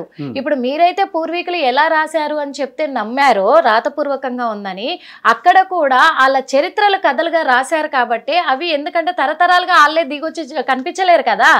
అలాంటప్పుడు వాళ్ళది చరిత్రలు రాసున్నాయి కాబట్టి ఈ ఎన్ని తరాలకైనా వీళ్ళు తెలుసుకుంటారనే వాళ్ళు కథలు రాశారు. అవన్నీ కల్పితాలు అని అంటున్నారు. మరి ఇది కూడా కల్పితం అని అనొచ్చు కదా. ఇది కూడా నేను చెప్తా చూడండి, మాదేదైతే కన్యకాపరమేశ్వరి పురాణం ఉందో ఆ పురాణాన్ని తీసి ఎప్పుడు చదవరు మేడం, జస్ట్ అక్కడ పెట్టి పూజిస్తారు అంతవరకే. దాంట్లో ఏముందో ఎవరికి తెలియదు, ఎందుకంటే ఆనాటి కాలం సంస్కృత భాషలో అది ఉంది. ఎందుకు అంటే ఇప్పుడు అంత గొప్ప చరిత్ర ఉంది సార్ మీ పూర్వీకులకి. ఎందుకంటే ఒక చరిత్ర ఒక దేవత చరిత్ర కావచ్చు, దేవుడి చరిత్ర కావచ్చు రాయడం అనేది అది అంత ఈజీ కాదు. దానికి ఎంతో ఏమంటారు పవిత్రత కావాలి. ఎంతో నిజానికి ఇప్పుడు మీరు అడిగిన దానికి నేను క్లారిటీ ఇస్తాను మేడం. యాక్చువల్ గా మాకు ఆ గౌరవ మర్యాదలు ఇవ్వడానికి ఒక కారణం ఉంది మేడం. కన్యకాపరమేశ్వరి దేవస్థాన పురాణాన్ని ఆయన రాసేటప్పుడు ఆయన అది చరిత్ర రాసే క్రమంలో నిష్ఠతో ఉంటూ ఆయన అది రాసిన తర్వాత జీవసమాధి కావాలా అనుకున్నాడు. జీవసమాధి కావాలా అనుకున్నప్పుడు మా కుల పెద్దలు ఆనాటి కాలంలో ఉన్న వాళ్ళు జీవసమాధి మన యొక్క ధర్మంలో లేదు, నువ్వు అలా చేయడానికి మేము అంగీకరించము అంటే, లేదు నేను అమ్మవారి చరిత్ర రాశాను కాబట్టి ఇంకా ఆ తర్వాత నేను తనువు చాలించాలనుకుంటున్నాను, నేను జీవసమాధి కావాలనుకుంటున్నాను అన్నప్పుడు, లేదు నువ్వు అలా జరగకూడదు అని చెప్పి ఆయనకు ఓకే నువ్వు ఇది రాసావు కాబట్టి నీ వంశానికి మేము నువ్వు జీవసమాధి కాకుండా ఉండు, నీ వంశానికి మేము గౌరవ మర్యాదలు ఇస్తాము అని చెప్పి ఆనాటి పెద్దలు మాట ఇవ్వడం వల్ల మేము ఊరి బయట ఉన్నాం. అప్పుడున్న పరిస్థితుల్లో చూసుకుంటే మేము ఊరి బయట, ఇప్పుడు ఈ ఊరి సెంటర్లో కానీ అప్పుడు ఊరి బయట. మా ఇంటికి వచ్చి మా ఇంటి నుంచి ఆ కన్యకాపరమేశ్వరి పురాణాన్ని తీసుకెళ్లే విధంగా పెద్దలు మాకు మాట ఇచ్చారు కాబట్టి ఆ మాట ప్రకారంగా వాళ్ళు వచ్చి తీసుకెళ్లి మా పెద్దలకు, అంటే ఈయన జీవసమాధి కాకుండా అప్పుడున్న పెద్దలు కాపాడడం, ఈయన రాసిన దానికి గుర్తుగా ఆ వరాన్ని మాకు ఇచ్చారు. జీవసమాధి ఎందుకు అవ్వాలనుకున్నారు సార్? ఆయన నా చదువు చాలు, నా జన్మ తరం అయిపోయింది, ధన్యం అయిపోయింది, నా పుట్టుక నన్ను ఇక్కడికి పంపించిన దానికి నా యొక్క పాత్ర అయిపోయింది అని ఆయనంతగా ఆయన భావించుకొని జీవసమాధి కావాలా అని అనుకున్నప్పుడు పెద్దలకు అందరికీ చెప్పినప్పుడు వారందరూ నివారించడం వల్ల అప్పుడున్న పెద్దలందరూ ఇచ్చిన కోరిక మేరకు వరం మేరకు మాకు అది జరుగుతుంది తప్ప అది మేము ఇంకోరు అని కాదు మేడం. దాన్ని కూడా తొలగించాలని మా కుల పెద్దలు ఎన్నో చేశారు. ఇప్పుడు మీ వంశంతోనే నేను చెప్తున్నాను సార్ ఎగ్జాంపుల్ గానే. ఎందుకు అంటే అంత గొప్ప చరిత్ర ఉంది పూర్వీకులకి, నిజంగా వాళ్ళు జీవ సమాధి కావాలి అనుకున్నారు అని అంటే ఒక దేవుడితో భావిస్తారు వాస్తవంగా అంటే కదా. అదే విధంగా మరి ఆ విష్ణువే రాముడి అవతారంలో వచ్చాడు ఒక కార్యం కోసం. వచ్చినప్పుడు ఇంతటితో నాకు అయిపోయింది, నేను వచ్చిన కార్యం పూర్తి చేసుకున్నానని అక్కడ ఒక శిలగా మారిపోవడం కూడా జరిగింది, మనం చూసాం. మరి సీతమ్మ వారు ఆ అమ్మవారి ఆజ్ఞ లేకపోతే భూదేవి బిడ్డనే అంటారామని, భూలక్ష్మి సంతానం అంటారామని, అలాంటిది ఒక విగ్రహం రూపంలో వాళ్ళు ఎందుకు అక్కడ ఆవిష్కరించబడ్డారు సార్? ఎందుకంటే ఇక్కడ మీరే అన్నారు ఇప్పుడు అంత చరిత్ర కలిగిన ఆయన జీవ సమాధి అవుతున్నారు అని అంటే కూడా అక్కడ ఉన్న ప్రజలు నమ్ముతారు కాబట్టి ఒక దేవుడిగా కూడా భావిస్తారు. భక్తి అంటారు దాన్ని, ఒక అభిమానం అంటారు. ఆ అభిమానంతో ఒక దేవుడితో పోలుస్తారు. అలాగే వీళ్ళను దేవుళ్ళతోటి కొంతమంది నమ్మే వాళ్ళు ఉంటారు, పూజ చేసుకునే వాళ్ళు కూడా ఉంటారు. నేను తప్పు పట్టట్లేదు మేడం, ఇక్కడ తప్పు పడుతున్న విధానాలని నేను ఒకటే మేడం. ఎవరైనా ఇప్పుడు కొందరు రాజశేఖర రెడ్డిని ఒక దేవుడు అంటారు, ఎన్టీ రామారావుని దేవుడు అంటారు, అట్లా రాముని దేవుడు అనుకోవాలి, కృష్ణుని దేవుడు అనుకోండి, నాకు ఇబ్బంది లేదు. కానీ నేను బయటకు వచ్చి మాట్లాడడానికి గల ముఖ్య కారణం ఏంటంటే హిందూ ఆ పేర్లతో హిందూ ఉన్మాదం జరుగుతోంది. జై శ్రీరామ్ అని నేను అనకపోతే నేను కొడతాం, చెప్పండి, నేను అనకపోతే కొడతాం. జై శ్రీరామ్ పేరుతో మేము గుడి కడుతున్నాం, డబ్బులు ఇవ్వండి. జై శ్రీరామ్ పేరుతో మేము అయి చేస్తున్నాం, ఈ చేస్తున్నాం. అయ్యా మీరు జై శ్రీరామ్తో ఏదో చేస్తామంటున్నారు, ఎందుకు స్కూల్ కట్టిలేదు, ఎందుకు కాలేజీలు కట్టిలేదు, ఎందుకు ఆసుపత్రులు కట్టిలేదు? అవేవి కట్టియకుండా గుళ్ళు ఎందుకు కట్టిస్తున్నారు? డబ్బులు వస్తాయనా? డబ్బులు తినేది ఇవైతే డబ్బులు ఇవ్వాలి జనాలకు. ఆసుపత్రులు కట్టియాలంటే వాళ్ళకందరికీ జీతాలు ఇవ్వాలి, ప్రజలకు సేవలు చేయాలి. కాబట్టి ఆసుపత్రులు, స్కూళ్ళు, కాలేజీలు కట్టియం, మేము గుళ్ళు కట్టిస్తాం. గుళ్ళు కట్టిస్తే డబ్బులు తీసుకోవడమే కదా. ఆ గళ్ళు తీసుకునే క్రమంలో కూడా ప్రసాదాలు, ఖర్చులు ఉంటాయి. మీది పుట్టినరోజు, మీది చచ్చిన రోజు, మీరు పెళ్లి రోజు అని ఎవడో ఒకటి ఇస్తాడు, ఆ లెక్కలతో అయిపోతాయి. జనాలు ఇచ్చే డబ్బులన్నీ తీసుకుందాము అనే దానికి కొత్తగా కార్పొరేట్ దేవుళ్ళని తీసుకొచ్చి పెట్టారు. ఆ కొత్త కార్పొరేట్ దేవుళ్ళే వీళ్ళు నార్త్ ఇండియా దేవుళ్ళు, సౌత్ ఇండియా దేవుళ్ళు కాదు. ఈ రాముడు గాని కృష్ణుడు గాని ఈ సౌత్ ఇండియాలో లేడు, నార్త్ ఇండియాలోనే పుట్టారు. అక్కడి నుంచి కొత్తగా నార్త్ ఇండియా వాళ్ళు లేపినదే ఈ పదాలు కూడా. మనమేమీ ఆయన్ని తక్కువ చేసి మాట్లాడట్లేదు, ఉన్న వరకు చాలు. ఆయన దేవుడిగా ఆరాధించే వాళ్ళు కొద్దిమందే. ఈ హిందువులు అందరూ ఆయన దేవుడిగా ఒప్పుకోరు. నిజంగా హిందువులందరూ దేవుడిగా ఆయన ఒప్పుకున్నట్టయితే శ్రీరామనవమి రోజు కానీ సీతారాముల కళ్యాణం జరిగే రోజు కానీ ఎందుకు పెళ్లిళ్ళు చేసుకోరు? ఏ హిందూ పెళ్లి చేసుకోడు ఆ రోజు? సీతాదేవికి వచ్చిన కష్టాలే మాకు వస్తాయి వద్దురా నాయన అంటారు. మళ్ళీ ఎందుకు చేయరు? మళ్ళీ అది తప్పు కదా. మళ్ళీ దేవుళ్ళు అన్నప్పుడు ఆ రోజు పెళ్లిళ్ళు జరగాలి కదా. శివుడికి పార్వతికి జరిగిన రోజు పెళ్లిళ్ళు జరుగుతాయి, వెంకటేశ్వర స్వామికి ఇంకా జరిగినప్పుడు పెళ్లిళ్ళు జరుగుతాయి, విష్ణువుకు జరిగినప్పుడు పెళ్లిళ్ళు జరుగుతాయి. మళ్ళీ రాముడికి సీతకు జరిగినప్పుడు పెళ్లి జరగవు, కృష్ణుడికి జరిగినప్పుడు జరగవు. ఎందుకని? ఆ కష్టాలు వద్దు, ఇవన్నీ వద్దు, వీళ్ళందరూ అది చేసినారు ఇది చేసినారు అనేది ఒకటి. అది నిజము కావచ్చు, అబద్ధము కావచ్చు. నా పాయింట్ ఆఫ్ వ్యూలో ఏంటంటే రాముడు దేవుడు కాదు. ఇప్పుడు ఉన్న సౌత్ ఇండియా వాళ్ళు, నార్త్ ఇండియా వాళ్ళు కావాలని అక్కడ గుళ్ళు లేవు కాబట్టి, అక్కడ డబ్బులు లేవు కాబట్టి, సౌత్ ఇండియాలో లక్షల దేవాలయాలు ఉన్నాయి, కోట్లాది రూపాయల ఆస్తులు ఉన్నాయి అన్న దాని మీద ఇక్కడ ఆధిపత్యం చెలాయించేదాని కోసం కొత్తగా సనాతన ధర్మం అనే ఒక పదాన్ని తీసుకొని వచ్చి ఆ ధర్మం ద్వారా కొద్ది మందిని రిక్రూట్ చేసుకొని, ఇప్పుడు తీవ్రవాదం అంటే ఏముండదు మేడం. ఇప్పుడు ఎవరో ముస్లిం తీవ్రవాదులు అని అంటారు, వాళ్ళకు డబ్బులు ఇస్తున్నాడు, డబ్బులు ఇచ్చి నీకు నేను నీ కుటుంబానికి అవసరమైన డబ్బులు ఇస్తున్నాను, ఇదో ఈ బాంబు వేసుకొని పోయి ఆడ పేల్చేసి రాపో. నువ్వు రావాలనుకునేవు కదా ఎట్లా, ఇదో నీ పేరుతో నీకు ₹1,00,000 ఇచ్చిన, ఇదో మీ అమ్మ వాళ్ళతో మాట్లాడుకోపో, 1,00,000 వచ్చిందో లేదో కనుక్కో, వేసుకొని పోయి ఆడ చెప్పిరా. అట్లా వాళ్ళని తయారు చేశారు. ఇప్పుడు హిందూ ఉన్మాదం కూడా అదే విధంగా తయారవుతుంది అనేది నా భయం. ఆ స్థాయిలో లేకపోయినా ఆ స్థాయికి వెళ్ళిపోతుంది. ఎందుకు వెళ్ళిపోతుందంటే డబ్బులు తీసుకొని ఏది చేసినా, డబ్బులు తీసుకొని ఏది మాట్లాడినా అది ఉన్మాదమే, అది తీవ్రవాదమే. నిజంగా కడుపు నిండిన వాడు బయటకు వచ్చి మాట్లాడతాడు, చర్చిస్తాడు, సమస్యలు ఏమున్నాయని మాట్లాడుకుంటాడు. ఇప్పుడు అలా ఏం లేదు. జై శ్రీరాముని రోడ్డు మీదకి వస్తాడు, వాడికి తినేదానికి ఠికానా లేదు కానీ వాడికి జై శ్రీరామ్ కావాలా. నువ్వు జై శ్రీ అదే రాముని అడుగు, ఏమయ్యా నాకు ఉద్యోగాలు ఎందుకు ఇలా, ఉపాధి అవకాశాలు ఎందుకు ఇలా, నాకు ఎన్నో మెరుగైన అవకాశాలు ఎందుకు ఇలా అని అడగవు. జై శ్రీరామని అనాలా, జై శ్రీరామని బండ్లకు కట్టాలా, జై శ్రీరామని అన్ని చోట్ల గుళ్ళు కట్టాలా.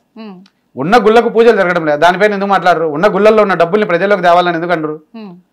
ఉన్న గుళ్ళకు ఎవరైతే ఉన్నారో దాత 25 ఏళ్ళగా 30 ఏళ్ళగా కొద్ది మందే ధర్మకర్తలుగా ఉంటున్నారు. అది ఎంతవరకు సమంజసము? 2-3 వర్గాల చేతిలోనే అవి కూడా ఉన్నాయి. మళ్ళీ మిగతా వాళ్ళందరూ హిందువులే కదా, మళ్ళీ వాళ్ళకి ఎందుకు అవకాశాలు ఇవ్వరు? ఇవన్నీ రావాలంటే ఊరికే రావు, దానికి ఒక విధి విధానాలు ఉన్నాయి. ఆ విధి విధానాలు ఏంది మన రాజ్యాంగంలో క్లియర్గా చెప్పబడింది. ఏంటి? ప్రతి దాంట్లోనూ సభ్యత్వం ఉన్నట్టయితే నీకు హక్కులు దొరుకుతాయి, నీకు సభ్యత్వం లేకపోతే హక్కులు దొరకవు. నేను ఈ రోజు కూడా వచ్చి మాట్లాడడానికి ఏకైక కారణం ఏంటంటే మన ప్రభుత్వాలు ఏవైతే ఉన్నాయో ప్రతి రాజకీయ నాయకుడు ఒకడు కాదు, even Congress, BJP, YCP, TDP అన్నీ కూడా దేవాలయాలని, మసీదుల్ని, చర్చుల్ని అమ్మేయాలనుకుంటున్నారు. అన్నిటినీ అమ్మేయాలనుకుంటున్నారు. ఎందుకు అమ్మేయాలి, ఎలా అమ్మేయాలనుకుంటున్నారు అంటే నీ మతం తరపున ఉన్న పథకాలు తీసుకున్నావా లేదా? ఎవరికి అమ్మేయాలనుకుంటున్నారు? కార్పొరేట్ శక్తులకు. అంతే. అమ్మ ఆల్రెడీ ఆ ప్లాన్ అయిపోయింది మేడం, ఏం లేదు. ఇప్పుడు ఆపాలి అంటే ఉన్నది ఏంది? మెంబర్షిప్ ద్వారా. ఇప్పుడు ముస్లిమ్స్ కి అందరికీ పథకాలు ఇచ్చేశారు మేడం, తీసుకున్నారు. ఇప్పుడు మోడీ ఏం చేస్తున్నాడు? వక్స్ బోర్డు కిందకి అయినా తెస్తున్నాడు. ఏం గతంలో ఉండే వాళ్ళకి ఎవరికి తెలియదా వక్స్ ద్వారా వాళ్ళకి పథకాలు ఇవ్వాలి అని? ఇప్పుడు మనమే అంటున్నాం, వాళ్ళు ఒక్కొక్కరు 10 మందిని అంటారు ప్రభుత్వాల నుంచి అన్ని పథకాలు తీసుకుంటున్నారు అని. అటువంటిప్పుడు వక్స్ ఆస్తుల నుంచే వాళ్ళకి ఇవ్వచ్చు కదా, మన ఆస్తులు ఎందుకు ఇవ్వాలి? మన డబ్బుల్ని వాళ్ళకి ఎందుకు ఇవ్వాలి? క్రిస్టియన్స్కు ఇప్పుడు ఎవరైతే ఈ ఆంధ్ర తెలంగాణలో ఉన్నారో వీళ్ళు 90% క్రిస్టియన్స్ కాదు, 10% క్రిస్టియన్స్. ఏ క్రిస్టియన్ అయినా, ఒరిజినల్ క్రిస్టియన్ అనే అతను ఎవరైనా సరే మీరు ప్రసాదం ఇస్తే అతను ప్రైజ్ దలాడ్ అనుకునే తింటాడు. మీరు అది ఏ పేరుతోనే ఇవ్వండి, ఆయన వ్యతిరేకించాడు, నేను తీసుకోను అని కూడా అండు. ఆయన దేవుడిని మనసులో అనుకొని ఆయన తింటాడు. కానీ ఇప్పుడున్న మన ఆంధ్ర తెలంగాణలో క్రిస్టియన్స్ మీరు దేవుడి ప్రసాదం అంటే తీసి కింద కొడతారు. ఎందుకు అంటే వాళ్ళకి ఆ విధమైన ద్వేషాన్ని ఇప్పుడున్న పాస్టర్లు నేర్పించారు. అది తప్పు. ఆ విద్వేషాలను సృష్టించడమే తప్పు. మేడం తెలంగాణలో ఆంధ్రాలో ఉన్న క్రిస్టియన్స్ ఎవరు కూడా క్రిస్టియన్స్ కాదు మేడం. 90% వీళ్ళందరూ ఏంటంటే హిందువుల నుంచి క్రిస్టియానిటీలోకి మారిన వారు. వారు ఆ దేవుడి మీద విశ్వాసంతో మారిన వాళ్ళు కాదు. ఆనాటి కాలంలో ఆ మతంలోకి వచ్చినట్టయితే మీకు డబ్బులు ఇస్తాము, ఉద్యోగాలు ఇస్తాము అని ఆశ చూపడం వల్ల వీళ్ళందరూ ఆ మతంలోకి వెళ్ళారు. ఇంకొక కారణం ఏంటి అంటే అప్పుడున్న కాలంలో నిజంగానే వీళ్ళని గుళ్ళల్లోకి రానిచ్చేవాళ్ళు కాదు. ఎందుకు రానిచ్చేవాళ్ళు కాదంటే ఏ గుడిలోకి వెళ్ళాలన్నా కూడా అప్పుడులో కానీ ఇప్పుడు కానీ గుడికి డబ్బు కట్టాలి. సంవత్సరానికి ఒక కట్టడి ఉంటుంది, ఆ కట్టడి గుడికి కట్టాలి. అట్లా వీళ్ళు ఎవరు కట్టేవాళ్ళు కాదు కాబట్టి వీళ్ళని గుళ్ళల్లోకి రానిచ్చేవాళ్ళు కాదు.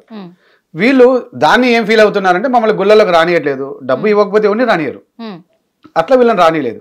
ఇంకొకటి కూడా వీళ్ళు ఏంటంటే మమ్మల్ని ఊరి బయట పెట్టారు. ఎవరి మతం ఎవరి కులం వాళ్ళ ఆనాటి కాలంలో చాకలి వాళ్ళందరూ చాకలి వీధి అనేవాళ్ళు, మంగళ వాళ్ళందరూ మంగళ వీధి అనేవాళ్ళు, బ్రాహ్మణుల వీధి బ్రాహ్మణ వీధి అనేవారు. ఒక్కొక్క కులానికి ఒక్కొక్క వీధులు ఉండేది ఆ కాలంలో. అట్లా వీళ్ళు ఒక చోట ఉండేవాళ్ళు అంతే. ఎవరిని ఎవరు విభజించలేదు. నా ఇంటి నుంచి నీ ఇంటికి ఎంత దూరమో, నీ ఇంటి నుంచి నా ఇంటికి అంతే దూరం. అటువంటి సందర్భాలు ఊరి బయట అని నేను చెప్పేవాడిని. వాడు అక్కడ కూర్చున్నాడు, వాళ్ళు ఊరి బయట ఉన్నారని వాళ్ళు చెప్పుకోవాలి. వాళ్ళు చెప్పలేకపోవడం అది వాళ్ళ తప్పు. ఇప్పుడు దళితవాడలో కూర్చున్న వాడు వాళ్ళ ఊరి బయట ఉన్నారని వాళ్ళు చెప్పాలి, వాళ్ళు చెప్పలేదు. మాది ఊరైంది, వాళ్ళ ఊరి బయట అయిపోయింది. అది వాళ్ళల్లో లోపం కానీ మా లోపం కాదు. అట్లా వాళ్ళందరూ అప్పుల్లో ఈ మతం మారితే ఉద్యోగాలు ఇస్తామని ప్రలోభ పెట్టడంతో, డబ్బు ఉద్యోగాలు ఇస్తామని ప్రలోభ పెట్టడంతో వాళ్ళు వెళ్ళిపోయారు.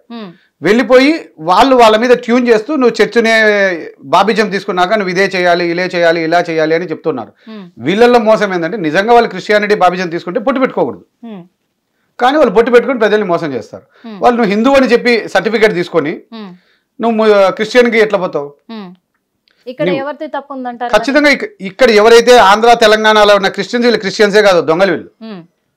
వీళ్ళకి యేసుప్రభు మీద నమ్మకం లేదు, ఏమీ లేదు. ఆయనను నమ్మి వీళ్ళు వెళ్ళారు మేడం. ఆనాటి కాలంలో వాళ్ళ పెద్దలందరూ కూడా ఆ మతాన్ని ఎందుకు స్వీకరించారు అంటే అభిమానంతోనో ప్రేమతోనో కాదు, అవసరం. మతం అనేది ఒక అవసరం మేడం. ఒక్కొక్క సందర్భాల్లో ఒక్కొక్కరు ఒక్కొక్క అవసరానికి మారుతారు. ఒక క్లారిటీ కావాలి సార్ నాకు వాస్తవంగా. ఎందుకంటే ఇప్పుడు మనం ప్రస్తుతం కూడా ఈ క్రిస్టియన్స్, ముస్లిమ్స్, హిందూస్ ఈ మతాల మధ్య చాలా చిచ్చులు రేగుతున్నాయి, హత్యల వరకు కూడా వెళ్తున్నాయి, ఇవన్నీ అవుతున్నాయి. అందుకే అడుగుతున్నా, అసలు ఈ క్రిస్టియన్ మతం ఎక్కడి నుంచి వచ్చింది, ఎక్కడిది అసలు? ఈ క్రిస్టియన్ మతం ఈ ఇండియాలో లేదు మేడం. బ్రిటిష్ వాళ్ళు వచ్చిన తర్వాత ఇండియాలోకి వచ్చింది. అట్లని బ్రిటిష్ వాళ్ళే దీన్ని తీసుకొచ్చారని లేదు మేడం. హిందువులలో కూడా, క్రిస్టియన్స్లో కూడా, ముస్లిమ్స్లో కూడా ఎవరి జీవన విధానాన్ని వాళ్ళు పాటిస్తూనే ఉంటారు మేడం. వాళ్ళల్లో 100లో ఒకడో 1000లో ఒకడో ఒక ఉన్మాది ఉంటాడు. వాడు నా మతంలోకి రా, నీకు అది ఇస్తా ఇది ఇస్తా అని ప్రలోభ పెడుతూ ఉంటాడు. వాడే ఉన్మాది, వాడే తీవ్రవాది. అసలు యేసు ప్రభు ఎవరు సార్? ఆయన మనలాగా ఒక మనిషి. ఆయన చెప్పిన ఫిలాసఫీని విశ్వసించి ఆయన్ని మతంగా, ఆయన దేవుడు అని మీరు నమ్ముతారా? ప్రజలు నమ్మినప్పుడు మనం నమ్మితే నష్టం ఏముంది మేడం? మరి అలాంటప్పుడు రాముడిని కూడా ప్రజలు నమ్మినప్పుడు ఆయన బుక్ రాయలేదు అంటున్నా కదా. ఒకవేళ నేనేమంటున్నా మేడం, ఒకవేళ రాముడు దేవుడు అని అనుకున్నట్టయితే రాముని ఒక మతంగా ప్రకటించేయండి, తప్పేముంది? రామాయణ అది విశ్వసించే వాళ్ళందరినీ ఒక మతంగా ప్రకటించండి. ప్రకటించేస్తే భార్యతో నచ్చకపోతే మధ్యలో అడవిలో వదిలేయచ్చు అని ఒక విధానాన్ని తీసుకొచ్చేద్దాం. ఇక్కడ కూడా కృష్ణుని దేవుడిగా ప్రకటించుకుందాం. 8 మంది భార్యలు ఆయన పెళ్లి చేసుకున్నాడు కాబట్టి ఆయన విశ్వసించే వాళ్ళందరితో మతం ప్రకటించి వాళ్ళు 8 మంది చేసుకోమన్నారు. హిందూ సాంప్రదాయాల ప్రకారము హిందూ దేవుళ్ళు ఎంతమంది ఉన్నారో ఆ దేవుళ్ళకి ఒక్కొక్కరికి ఒక్కొక్క మతంగా ప్రకటించమంటున్నారా మీరైతే? అంతే కదండి మేడం. వల్ల అందుకే మన ఐకమత్యం లేదు. మన దేశంలో భిన్నత్వంలో ఏకత్వం అంటే మీనింగ్. దేవుళ్ళు ఉన్నారు అంటే 3 దేవుళ్ళు ఉన్నప్పుడు మరి అన్ని కోట్ల మతాలు పెట్టాలంటారా? నేనేమంటాను, అసలు 3 దేవుళ్ళు ఎక్కడున్నారు, ఎవరున్నారు? బాపనోళ్ళు ఆనాటి కాలం నుంచి మిస్లీడ్ చేస్తున్నారు మేడం. వాళ్ళు బతికేదాని కోసం కొత్త దేవుళ్ళు, బాపనోళ్ళు, శెట్టి గారు దొంగలు మేడం. వీళ్ళు బతికేదాని కోసం రకరకాలుగా అన్ని తీసుకొని వచ్చి పెడుతూ ఉంటారు, జనాలను అయోమయం చేస్తూ ఉంటారు. మీరు ఏ దేవుని నమ్ముతారు సార్? నేను స్వామి వివేకానందని నమ్ముతాను మేడం. దేవుడు అనేది ఒక నమ్మకం మేడం. ఆయన చెప్పిన ఫిలాసఫీ నాకు నచ్చింది. ఆయన ఏ రోజు స్వామి వివేకానంద బుక్కులు, నేను చాలా బుక్కులు చదివాను. నేను ఆయన చదివిన తర్వాతే నేను నాలెడ్జ్ గెయిన్ చేసుకున్నా. ఆయన ఈశ్వరుని కొలవని కానీ, గణేషుని కొలవని కానీ, వెంకటేశ్వరుని కొలవని కానీ, సాయిబాబాని కొలవని కానీ ఆయన ఎప్పుడు చెప్పలేదు. ఆయన ఏ సందర్భంలోనూ ఒక వ్యక్తిని గాయపరచని కూడా చెప్పలేదు, ఒక వ్యక్తిని హింసించు అని చెప్పలేదు, చంపమని చెప్పలేదు. కాబట్టి ఆయనే దేవుడు అంట. కానీ దేవుడు నన్ను కొలవండి, నన్ను ఆచరించండి, నన్ను పూజించండి అని ఆయన చెప్పలే. ఆయన ఫిలాసఫీని మనం పాటిస్తే చాలు. అది మూర్ఖత్వంతో అల్లా కానీ యేసుప్రభు కానీ మతం కాదు. ఆయన చెప్పిన వ్యాఖ్యానాలను పాటించడమే. వీళ్ళు ఆయన దేవుడిగా వీళ్ళు చేసేసుకున్నారు వీళ్ళ అవసరం కోసం. నేను ఇప్పుడు స్వామి వివేకానందని కూడా నేను కూడా గుడి కట్టేస్తాను అంటే జనాలు డబ్బిచ్చే వాళ్ళు కోట్ల మంది ఉన్నారు ఈ దేశంలో. ఇప్పుడు మీరు కూడా మరి స్వామి వివేకానంద గారినే దేవుడు అని నమ్ముతారు? నేను దేవుడు అనలే madam, I am his philosophy. ఆయన యొక్క ఫిలాసఫీస్ నాకు నచ్చాయి. So that I want to live as a దేవుని నమ్మరా? అయితే నేను ఈశ్వరుని నమ్ముతాను మేడం. ఈశ్వరుడు దేవుడు ఎందుకు అవుతాడు మరి? మా పెద్దలందరూ పూజించారు కాబట్టి నేను ఆయన పూజిస్తున్నా అంతే. అలాగే కదా సార్. మరి నేను అందుకే ఏమంటున్నా మేడం, మనకు శ్రీరామచంద్రుడిని శ్రీకృష్ణుడిని 20 ఏళ్ళ 30 ఏళ్ల నుంచి మాత్రమే పూజిస్తున్నారు. ఆర్టిఫిషియల్ దేవుళ్ళు అని మీరు చెప్తున్నారు. ఇప్పుడు మా కార్పొరేట్ దేవుళ్ళు మేడం, ఆర్టిఫిషియల్ కాదు, కార్పొరేట్ దేవుళ్ళు. ఇప్పుడు వీళ్ళిద్దరు గత 20 ఏళ్ళగా వచ్చారే తప్ప అంతకుముందు వీళ్ళు దేవుళ్ళగా వీళ్ళు ఎవరు అనలేదు. ఇస్కాన్ లేకపోయి ఇంటికి శ్రీకృష్ణుని ఎవరు కొలిచారు అంటున్నారు? అంటే ఇప్పుడు 20 ఏళ్ల క్రితం పుట్టిన పిల్లలే రాముడు కృష్ణుడు దేవుడు అనట్లే. 100 సంవత్సరాల క్రితం పుట్టిన వాళ్ళు ఆనాటి కాలంలో జస్ట్ కొలిచే వాళ్ళే మేడం. అంతవరకు ఆయన రాజు అనే నమ్మేవాళ్ళు కానీ దేవుడిగా కొలిచే వాళ్ళు కాదు. వాళ్ళు దేవుళ్ళని ఎక్కడ ఏ బుక్కుల్లోనూ చెప్పబడలేదు. ఒకవేళ నిజంగా అట్లా చెప్పబడి ఉంటే నేను నేరం చేసినట్టయితే శ్రీకృష్ణుడు భగవద్గీతలో చెప్పాడంట, కర్త కర్మ క్రియ అన్ని నేనే అని. ఇంకా మళ్ళీ నన్ను వదిలేయడం ఎందుకు, అన్ని శ్రీకృష్ణుడినే పట్టుకోపోండి అని చెప్పొచ్చు కదా. నేనేం నేరం చేసిన వాళ్ళు ఆయనే బాధ్యుడు కదా, ఆయనే పోయి పట్టుకోపోండి అంటే అది కాదు కదా. నువ్వు చేసిన నేరానికి నువ్వు బాధ్యుడు అవుతావు. ఆయన చెప్పింది అందుకే కదా మరి ఇంతకు ముందు అన్న వచ్చే జన్మలో ఈ జన్మలో చేసిన పాపాలు వచ్చే జన్మలో అనుభవిస్తావు అనేవాళ్ళు. కానీ ఇప్పుడు ఏం జరుగుతుంది? అక్కడ దాకా ఆగట్లే. ఇప్పుడు చేసిన కర్మలు ఇప్పుడే అనుభవిస్తున్నారు ఈ జన్మలోనే. అదే కదా శ్రీకృష్ణుడు చెప్పేది కూడా. ఇక్కడ అనుభవించడం అనేది వేరు మేడం, ప్రతీకారం తీర్చుకోవడం వేరు. ఇక్కడ నేను ప్రతీకార చర్యల్ని మాత్రమే నేను విభేదిస్తున్నా. అది ముస్లింలలో కానీ క్రిస్టియన్లలో కానీ హిందువుల్లో కానీ. అది ఎవరు సృష్టించుకుంది? దేవుళ్ళు సృష్టించింది కాదు కదా. దేవుడి పేరుతో ఎవరి యొక్క ఉనికి కోసం, వాళ్ళ డబ్బు కోసం, వాళ్ళ ఉనికి కోసం ఇది చేస్తున్నారు. అదే అంటున్నాను. ఇప్పుడు ముస్లింలు అందరూ తీవ్రవాదులు కాదు మేడం. ముస్లింలలో ఈ దేశంలో ఉన్న ముస్లింలలో మేబీ 1% ఉండొచ్చు. పక్క నుంచి వచ్చే వాళ్ళు. ఇప్పుడు రీసెంట్ గా నిన్న మొన్న కాశ్మీర్ లో జరిగింది. అది కాశ్మీరీలో ఉండే వాళ్ళు చేసింటారని మేడం. పక్క దేశంలో నుంచి వచ్చిన వాడు కావాలని చేస్తారు. చెప్పారు సార్. ఇప్పుడు ముస్లింలలో కూడా అందరూ తీవ్రవాదులు కాదు అని చెప్పారు కదా. మరి హిందువులలో అందరూ తీవ్రవాదుల? హిందువులలో కూడా కొద్ది మంది ఉన్నారు. వాళ్ళని వ్యతిరేకించేదానికి నేను వచ్చాను. వాళ్ళు చేస్తున్నది తప్పు అని. ఇక్కడ నేను క్రిస్టియన్స్ కానీ ముస్లింస్ కానీ నేను వాళ్ళతో విభేదించేది ఏంటంటే, ఈ రోజు నిన్న కాశ్మీర్ లో జరిగిన దానికి ముస్లింలు ఎందుకు వచ్చి ఖండియడం లేదు? దాన్ని ఖండియాలి కదా. వాళ్ళు ఖండిస్తూ ఈ మా మతం దీన్ని యాక్సెప్ట్ చేయదు, మా మతం దీన్ని అంగీకరించదు అని వాళ్ళు కూడా నిరసనలు చేయాలి. నిజంగా వాళ్ళు నిరసనలు చేయకపోతే వాళ్ళ మీద కేసులు కట్టి దేశద్రోహం కేసులు వేయాలి. ఎందుకంటే నిరసన తెలియజేయకపోవడం కూడా నేరమే, మద్దతు ఇవ్వడమే. అది ఒక తప్పు జరిగినప్పుడు ఆ తప్పుని ఖండియాల్సిందే. వాళ్ళు బయటకు వచ్చి బహిరంగంగా, అది ఏ మతమైనా. నేను రీసెంట్ గా ఎక్కడో తెలంగాణ వైశ్య సంఘం వాళ్ళని కూడా వ్యతిరేకిస్తున్నారు. ఖచ్చితంగా ఒక ఆర్యవైశ్యులకు సంబంధించిన వాళ్ళే కదా. అలాంటిది మరి మీ వాళ్ళని మీరు ఎందుకు ద్వేషిస్తున్నారు? నేను ద్వేషించట్లేదు మేడం, వ్యతిరేకిస్తున్నా. ఎందుకు వ్యతిరేకిస్తున్నా అంటే, నేను నా మతానికి నా కులానికి నేను డబ్బు కట్టాను. నాకు ఏ విధమైన అవసరము నాకు లేదు. I'm well settled. నాకు అసలు సమస్యలు కానీ ఇంకోటి కానీ ఏవీ లేవు. నాకున్న గర్వం ఏంటంటే, సమస్య కాడికి నేను వెళ్తా. నువ్వా నేనా తెలుసుకుందాంరా, నేను గొప్పను నువ్వు గొప్పను చూసుకుందాంరా అని ప్రతి సమస్యను ఎదురీడతా. నువ్వు పారిపోవాల్సిందే కానీ నేను నేను ఎంటపడతానే ఉంటా. వద్దు, వీటి కాడికి మనం పోతే మన దరిద్రం చుట్టుకుంటుంది అన్న టైప్లో ఉండాలి. అట్లా ఆర్యవైశ్య సభను కూడా ఏమంటున్నా, అయ్యా ఆర్యవైశ్య సభకు 200 కోట్ల ఆస్తులు ఉన్నాయి. ఈ ఆస్తులన్నీ అమ్మవారు సంపాయిలే. ఈ కులంలో పుట్టిన వాళ్ళు, పిల్లలు లేని వాళ్ళు, ఇంకొకరు సదుద్దేశాలతో దేవుడికి ఇచ్చారు. వాళ్ళు ఇచ్చిన కోరికల మేరకు మీరు ఎందుకు వాటిని నెరవేర్చడంలే? స్కూల్ ఎందుకు కట్టడంలే? కాలేజీలు ఎందుకు కట్టడంలే? ఆసుపత్రులు ఎందుకు కట్టడంలే? నిరుపేదలైన ఆర్యవైశ్యులకు ఇల్లులు కానీ ఇంకో రూపంలో కానీ వ్యాపారానికి కానీ సహాయం ఎందుకు చేయడంలే? మీరే కూర్చొని 30 ఏళ్ళగా 40 ఏళ్ళగా ఎందుకు మీరే అధిపతులుగా ఉంటారు, అధ్యక్షులుగా? మీరు దిగిపోతే ఇంకొకటి వచ్చి చేస్తారు కదా. ఏం నీ సొంతమా? ఇప్పుడు నాకు ఇంట్లో గుడి ఉంది మేడం, అది నా సొంతం. నేను ఎవరిని రానియను, నా కుటుంబ సభ్యుల్ని తప్ప. మళ్ళీ ఆర్యవైశ్య సభ, కన్యకాపురం శ్రీ దేవస్థానాలు ఏవి ఎవరి సొంతం కాదు. అటువంటప్పుడు ఈ 2 రాష్ట్రాల్లో కూడా ఎవరైతే ఇప్పుడు అధ్యక్షులుగా ఉంటారో వాళ్ళు 10-15 ఏళ్ళ నుంచి ఎవరిని రానియడం లేదు. వాళ్ళే ఉంటున్నారు. అది తప్పు కదా. నువ్వు ఒక తూరి చేసిన తర్వాత నువ్వు దిగిపో, కొత్తోడు వస్తాడు.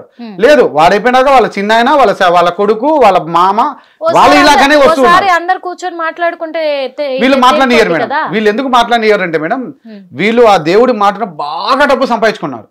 మీరు ప్రయత్నం చేశారా కూర్చోబెట్టి మాట్లాడడానికి? వాళ్ళకి ధైర్యం లేదు మేడం నాతో కూర్చొని మాట్లాడేంత. నేను ఎన్నో సందర్భాల్లో ప్రయత్నించాలి కదా ఫస్ట్ మేడం. ఇప్పుడు ప్రయత్నించడం అంటే, నేను ఎవరితోనైనా నా కుల పెద్దలతో బహిరంగ చర్చకు రెడీ అంటున్నా. మళ్ళీ బహిరంగ చర్చలకు వాళ్ళు ఎందుకు రావట్లేదు మేడం? వాళ్ళు నాతో చర్చకు రారు. కానీ వాళ్ళని నేనేదో దూషించానని నా మీద ₹1 పర్మిషన్ కేసేసాడు. ఏమవుతుంది? నేను దూషించాను అనుకోండి మీరు నిజంగానే, కోర్టు వెంటనే ఎందుకు శిక్ష చేయలే? వీడియోలతో సహా ఉన్నప్పుడు శిక్ష వేయాలి కదా, ఎందుకు వేయలే? నేను ఎక్కడ దూషించలేదు, నేను ముందు చర్చలకు ఆహ్వానించాను, వాళ్ళు రాలేదు. అటువంటిప్పుడు వాళ్ళు దద్దమ్మలు సన్నాసులు ఏ బ్రేసులు అని తిట్టాను. అది ఎందుకు నేరం అవుతుంది? ఏమీ నేరం కాదు. మీరు చర్చలకు వచ్చి ఉంటే ఇదే లేదు కదా, ఎందుకు చర్చలకు రాలే? మీరు వాళ్ళలో లోపం ఉంది కాబట్టి రావట్లేదు. నేను దాని మీద వ్యతిరేకంగానే ఇప్పుడు ఆర్యవేశులకు పథకాలు ఇస్తున్నారు. ఎలా ఇస్తారు మీరు? ప్రభుత్వాన్ని ప్రశ్నిస్తున్నా. తెలంగాణలో ఆంధ్రాలో కానీ వీళ్లకు మీరు కన్యకాపరమేశ్వరి దేవస్థానాలలో ఉన్న ఆదాయాన్ని ఏది కూడా ప్రభుత్వానికి ₹1 చెందదు. అన్ని దేవాలయాల నుంచి ఆదాయం ప్రభుత్వానికి పోతుంది. ఆర్యవైశ్య సంఘాలకి అసలు ఆర్యవైశ్యులకి ఎలాంటి లాభాలు అంటే వాళ్ళను గుర్తించట్లేదు ఏ ప్రభుత్వాలు కూడా అని చెప్పేసి మరో పక్కన తెలంగాణ రాష్ట్రానికి సంబంధించిన ఆర్యవైశ్య సంఘం ప్రెసిడెంటే పోరాడుతూ ఉంటే మీరేమో లేదు వాళ్ళకి ఎందుకు ఇస్తున్నారు నిధులు, బడ్జెట్ ఎందుకు కేటాయిస్తున్నారని మీరు అడుగుతున్నారు. నన్ను అడిగితే వాళ్ళు ఎవరైతే అడుగుతున్నారో వాళ్ళు సన్నాసులు మేడం, సన్నాసులు ఏ బ్రేసులు. ఆర్యవైశ్య సంఘ చైర్మన్ ఎవరు అనుకుంటున్నారు? కాలువలో సుజాత ఇక్కడ, అక్కడ దుర్గేష్ రాకేష్ ఆయన. నేను వాళ్ళతో ఎన్నోతులు చెప్పాను మేడం, అయ్యా ముందు మీరు తెలుసుకోవాల్సింది ఒకటే, మీరు ఒక పదవిలో కూర్చునే ముందు మీరు ఏం చేయాలనేది ముందు తెలుసుకోండి. మీ విధి విధానాలు ఏంటి, మీ బాధ్యతలు ఏంటి ముందు తెలుసుకోండి. ఎండోమెంట్స్ డిపార్ట్మెంట్లో అటు తెలంగాణలో కానీ ఇటు ఆంధ్రాలో కానీ ఆర్యవేశ్యులకు సంబంధించిన ఆస్తులన్నీ ఉన్నాయి. ఆ ఆస్తులన్నింటినీ కూడా ఈ కార్పొరేషన్ పరిధిలోకి తెచ్చుకోండి. ఎందుకు అంటే ఆర్యవైశ్యులది కులం కాదు, మతం. మంది మతంగా ప్రకటించుకోలేకపోవడానికి మన గ్రంథం లేదు, లేని కారణంగా ప్రకటించుకోలేదు. నిజంగా మంది మతం కాదు కులమే అని అనుకున్నట్టయితే అందరి దేవుళ్ళ మాదిరిగానే మనం కూడా అన్ని కులాల నుంచి కూడా డబ్బులు తీసుకోవాలి కదా, ఎందుకు తీసుకోవట్లేదు? అన్ని మీరు ఎక్కడికైనా వెళ్ళండి, నేను సత్రాలకు మీరు వైశ్యానా కాదా అని అడుగుతారు. మీరు వైశ్య కాదంటే మీకు భోజనం కూడా పెట్టరు. నేను దాన్ని ఒప్పుకుంటా, మాదే రైట్ అంటాను నేను. ఎందుకంటే మేము ఎవరి నుంచి డబ్బు తీసుకోం, మాతో ఘర్షణలు వద్దు, మేము సౌమ్యవాదం, మేము ఎవరితో కొట్లాడలేం అనే ఉద్దేశంతో మేము ఉంటాం. అటువంటి అప్పుడు మన కాడ ఇంత డబ్బు పెట్టుకుని ప్రభుత్వాన్ని అడుక్కోవాల్సిన అవసరం మనకేంటి? ఆ డబ్బుల్ని వినియోగంలోకి తేండి, ఆ డబ్బులతో ప్రజలకు మంచి చేయండి. మీరు అవేవి చేయకుండా మీరు కూర్చొని తింటా ప్రభుత్వాన్ని అడుక్కుంటున్నారే, అది తప్పు కాదా? ఎండోమెంట్స్ డిపార్ట్మెంట్ లో ఉన్న ఆస్తులన్నింటినీ నువ్వు కార్పొరేషన్ పరిధిలోకి తెచ్చుకొని నువ్వు ఆర్యవేశ్యులకు అందరికీ మంచి చేయి. ప్రభుత్వాన్ని అడగాల్సిన అవసరం నీకేముంది? వీళ్ళకి చేతగాక ప్రభుత్వాన్ని వీళ్ళు అడుక్కుంటున్నారు. కానీ ఇప్పుడు ఈ సంఘంలో ఉన్న ప్రజలదే కదా తప్పు. ఖచ్చితంగా ముమ్మాటికి మేడం, వీళ్ళందరినీ ఇప్పుడు నేను బజార్కి ఈడుస్తున్నా, నేనే వదలలేదు మేడం. నేను ఆల్రెడీ ఆంధ్రప్రదేశ్లో చంద్రబాబు నాయుడు గారికి లెటర్ పెట్టాను. ఏమని పెట్టాను? అయ్యా కన్యకాపరమేశ్వరి దేవస్థానాలకు గత ప్రభుత్వాలు ఏవైతే ఉన్నాయో మినహాయింపు ఇచ్చాయి. ఈ కులం నుంచి ప్రభుత్వానికి ఎటువంటి రాబడి రావడం లేదు. అటువంటప్పుడు ప్రభుత్వం నుంచి వీరికి పథకాలు కానీ ఇంకోటి కానీ ఎందుకు ఇస్తున్నారు? వారు మా ప్రభుత్వంలో భాగం కానప్పుడు వాళ్ళకు పథకాలు ఇవ్వకూడదు. ఇప్పుడు హిందువులు మాత్రమే ప్రభుత్వంలో భాగం మేడం, ఏ ఇతర మతాలు కాదు. ఉదాహరణకు తీసుకున్నారనుకోండి, మీరు క్రిస్టియన్స్, వాళ్ళ చర్చిలు ప్రభుత్వానికి ₹1 డబ్బు కట్టవు, మసీదులు వీళ్ళు ప్రభుత్వానికి ₹1 డబ్బు కట్టవు. ఈ హిందూ దేవస్థానాలు మాత్రమే ఎండోమెంట్స్ డిపార్ట్మెంట్కు సమ్ రేషియో పర్సంటేజ్ ప్రభుత్వానికి కడతాయి. వీళ్ళెవరు కట్టనప్పుడు, వీళ్ళెవరు ప్రభుత్వంలో భాగం కానప్పుడు వీళ్ళు పథకాలు ఇవ్వడం నేరం. తప్పు కాదు, నేరం. అయితే వీళ్ళేం చెప్పుకుంటున్నారు? వాళ్ళ పేరుతో వీళ్ళు అప్పు తెచ్చుకున్నారు, మిమ్మల్ని తాకట్టు పెట్టి వీళ్ళు అప్పు తెచ్చుకున్నారు. ఆ అప్పుకు గ్యారంటీ కోసం వక్స్ బిల్ అని తీసుకొచ్చి ఆస్తుల్ని వాళ్ళకి తనఖా పెట్టబోతున్నారు. నేను దాన్ని ఆహ్వానిస్తున్నా. రేపటి రోజు మన గుళ్ళను కూడా తాకట్టు పెట్టేస్తారయ్యా. రేపు అంబానికో అదానికో తిరుమల తిరుపతి దేవస్థానము, శ్రీశైలం దేవస్థానము, అన్ని దేవస్థానాలని వాళ్ళకి తాకట్టు పెట్టి ఈ దేవస్థానాలు వాళ్ళకి ఇచ్చేసాం. ఎందుకు ఇచ్చేస్తాము అంటే నీదే, ఆ దేవస్థానంలో నువ్వు సభ్యుడివి కాదు. ఇప్పుడు దేవుళ్ళే కల్పితాలు అయినప్పుడు, దేవుళ్ళ చరిత్రలే సృష్టించి అయినప్పుడు ఆ గుళ్ళను అమ్మేసుకుంటే మీకేంటి సార్ బాధ? ఆ గుళ్ళను అమ్మేయడాన్ని నేను వ్యతిరేకిస్తున్నా మేడం. ఎందుకు వ్యతిరేకిస్తున్నాను అంటే దేవుడు లేడు అన్నట్లే, దేవుడిని ఒక నమ్మి ఇచ్చాడు. ఆ ఇచ్చిన డబ్బుల్ని ఎవరైతే నేను ఇచ్చానో, పూర్వీకులు ఇచ్చారో అది ప్రజల్లోకి రావాలి. నాకు బీదరికాన్ని ఇచ్చింది గుర్తుందో లేదో మీకు? నాకు గుర్తుంది, బాగా గుర్తుంది. ఎందుకంటే ఈ చరిత్రలుగా చెప్పుతున్నారు కాబట్టి ప్రజలు నమ్ముతున్నారు పిచ్చోళ్ళలాగా అనే విధంగా. నేను అనేది నమ్మడాన్ని నేను తప్పు పట్టాను మేడం. అయితే ఇక్కడ నేను అంటున్నది ఏంది, ఆ పదాన్ని నేను ఎవరికి సంబోధిస్తున్నా? కృష్ణుడికి రాముడికి మాత్రమే, మిగతా దేవుళ్ళకి కాదు. ఎందుకంటే వాళ్ళ గుళ్ళ ఇప్పుడు మనకి కావాల్సిన గుళ్ళు ఉన్నాయి మేడం. కొత్త గుడి ఎందుకు? ఈ గుళ్ళల్లో లేనిది ఈ గుళ్ళల్లో దొరకంది ఆ గుళ్ళల్లో ఏం దొరుకుతాయి అంటే? ఇప్పుడు ఆయన చరిత్ర కూర్చొని కృష్ణుడి దేవాలయానికి 8 మందిని పెళ్లి చేసుకోమని చెప్పతారా? రాముని దేవాలయానికి నచ్చకపోతే 8 మంది ఆయనకు 8 మంది భార్యలు, 16,000 మంది గోపికలు, అంటే ఏంటి మీనింగ్? 8 మంది భార్యలు ఎక్కడున్నారు? ఆయన ఎవరికి తాళి కట్టాడు? ఎవరిని పెళ్లి చేసుకున్నాడు? అంటే అందరూ చెప్తున్నారు 8 మంది భార్యలు అంటే కట్టుకోకుండా. మీరు కూడా అందరు చెప్పింది నమ్మారు కానీ ఆ చరిత్ర ఏంది తెలుసుకోలేదు కదా. అందుకే మేడం మనం ఏమంటున్నామంటే మేడం, రాసుకోవాలి. ఇప్పుడైనా హిందూ మతం అనే పదానికి కొన్ని గ్రంథం ప్రకారంగా మనం రాసుకుందాం, మనం ఈ విధి విధానాలలో జీవించాలి అని ఇప్పుడు భారత రాజ్యాంగం అందరం ఒప్పుకుంటేనే కదా వచ్చింది. అదే మాదిరిగా బైబిల్ అనే దాంట్లో కూడా ఆనాడు రాసినట్టు నుంచి ఇప్పటి వరకు కొన్ని వందల తూర్లు సవరణలు జరిగాయి. ఖురాన్ కూడా వందల తూర్లు సవరణలు జరిగాయి. ఇంకొకటి చాలా మందికి తెలియనిది ఏంటంటే, ఖురాన్లు కొన్ని వేల రకాలు ఉన్నాయి, బైబిల్ కొన్ని వేల రకాలు ఉన్నాయి. అన్ని బైబిల్ ఒకటి కాదు. భారత రాజ్యాంగం ఒకే రకంగా ఉండేది. ఈ భారతదేశ ప్రభుత్వాలు కూడా ఒక్కొక్క ఖురాన్ లో ఒక్కొక్క రకమైన విద్వేషాలు రెచ్చగొట్టే పదాలు ఉన్నాయి, బైబిల్లో ఉన్నాయి. వాటిని అన్నింటినీ వీళ్ళు తీవ్రవాద బుక్కులుగా ప్రకటించాలి. అంటే ఈ దేశ సమగ్రతకు ముప్పుగా ఉండే వ్యాఖ్యానాలు ఏ మత గ్రంథంలో ఉన్నా మక్కాలో ఉన్నది ఏంటి సార్? మక్కాలో ఉన్నది మహమ్మద్ ప్రవక్త గారి సమాధి అంటారు. అక్కడ ఉన్న శివలింగం మేడం. అది ఏదైనా కానివ్వండి మేడం, ఏదానికి ప్రూఫ్ కాదు. ఒకటి అసలు ఈ ముస్లింలు ఫస్ట్ మేడం ఒకటి చెప్తాను మేడం, శివలింగమే అని అనుకుందాం మేడం రోజుసేపు. అది మన దేశంలో అయితే లేదు కదా. మన దేశంలో లేదు. ఒకటి మన దేశస్తులు కూడా ఇప్పుడు ఒక దేశం నుంచి ప్రలోభపడే మీరు అన్నదాన్ని క్లారిటీ ఇస్తాను మేడం, నేను ఇంకా కొన్ని చోట్ల చాలా విభేదిస్తాను హిందువులతో, కొంతమందితో, చాలా మంది హిందువులతో కాదు, హిందూ తీవ్రవాదులతో. ఈ దేశాన్ని మొదట ముస్లింలు వచ్చి జయించారు, తర్వాత బ్రిటిష్ వాళ్ళు వచ్చి జయించారు. వన్స్ ఒకటి జయించిన తర్వాత అది వాందే, ఎవరిది.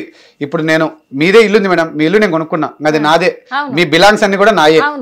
అట్లా ముస్లింలు ఈ దేశంలో యుద్ధం చేసి జయించారు. అది హిందువుల మీద చేశాడా ఇంకోటి మీద కాడా, హిందూ అనే పదమే లేదు ఆనాటి కాలంలో. రాజ్యం అంతే. ఆ క్రమంలో దేవాలయం అనేది ఒక నిధి, ఒక మీటింగ్ ప్లేస్ అప్పుడున్న ప్రజలకు అందరికీ. ఈ రోజు కళ్యాణపాలు ఇవన్నీ ఉన్నాయి కానీ అప్పుల్లో లేవు. ఆ దేవాలయాలలో కూర్చొని మీటింగ్లు పెట్టుకునే వాళ్ళు, మాట్లాడుకునే వాళ్ళు, పంచాయతీలు చేసేవాళ్ళు, అన్ని రకాల సమస్యలకు పరిష్కారాలు జరిగేటి, పెళ్లిళ్ళు కూడా ఆడే జరిగేటి.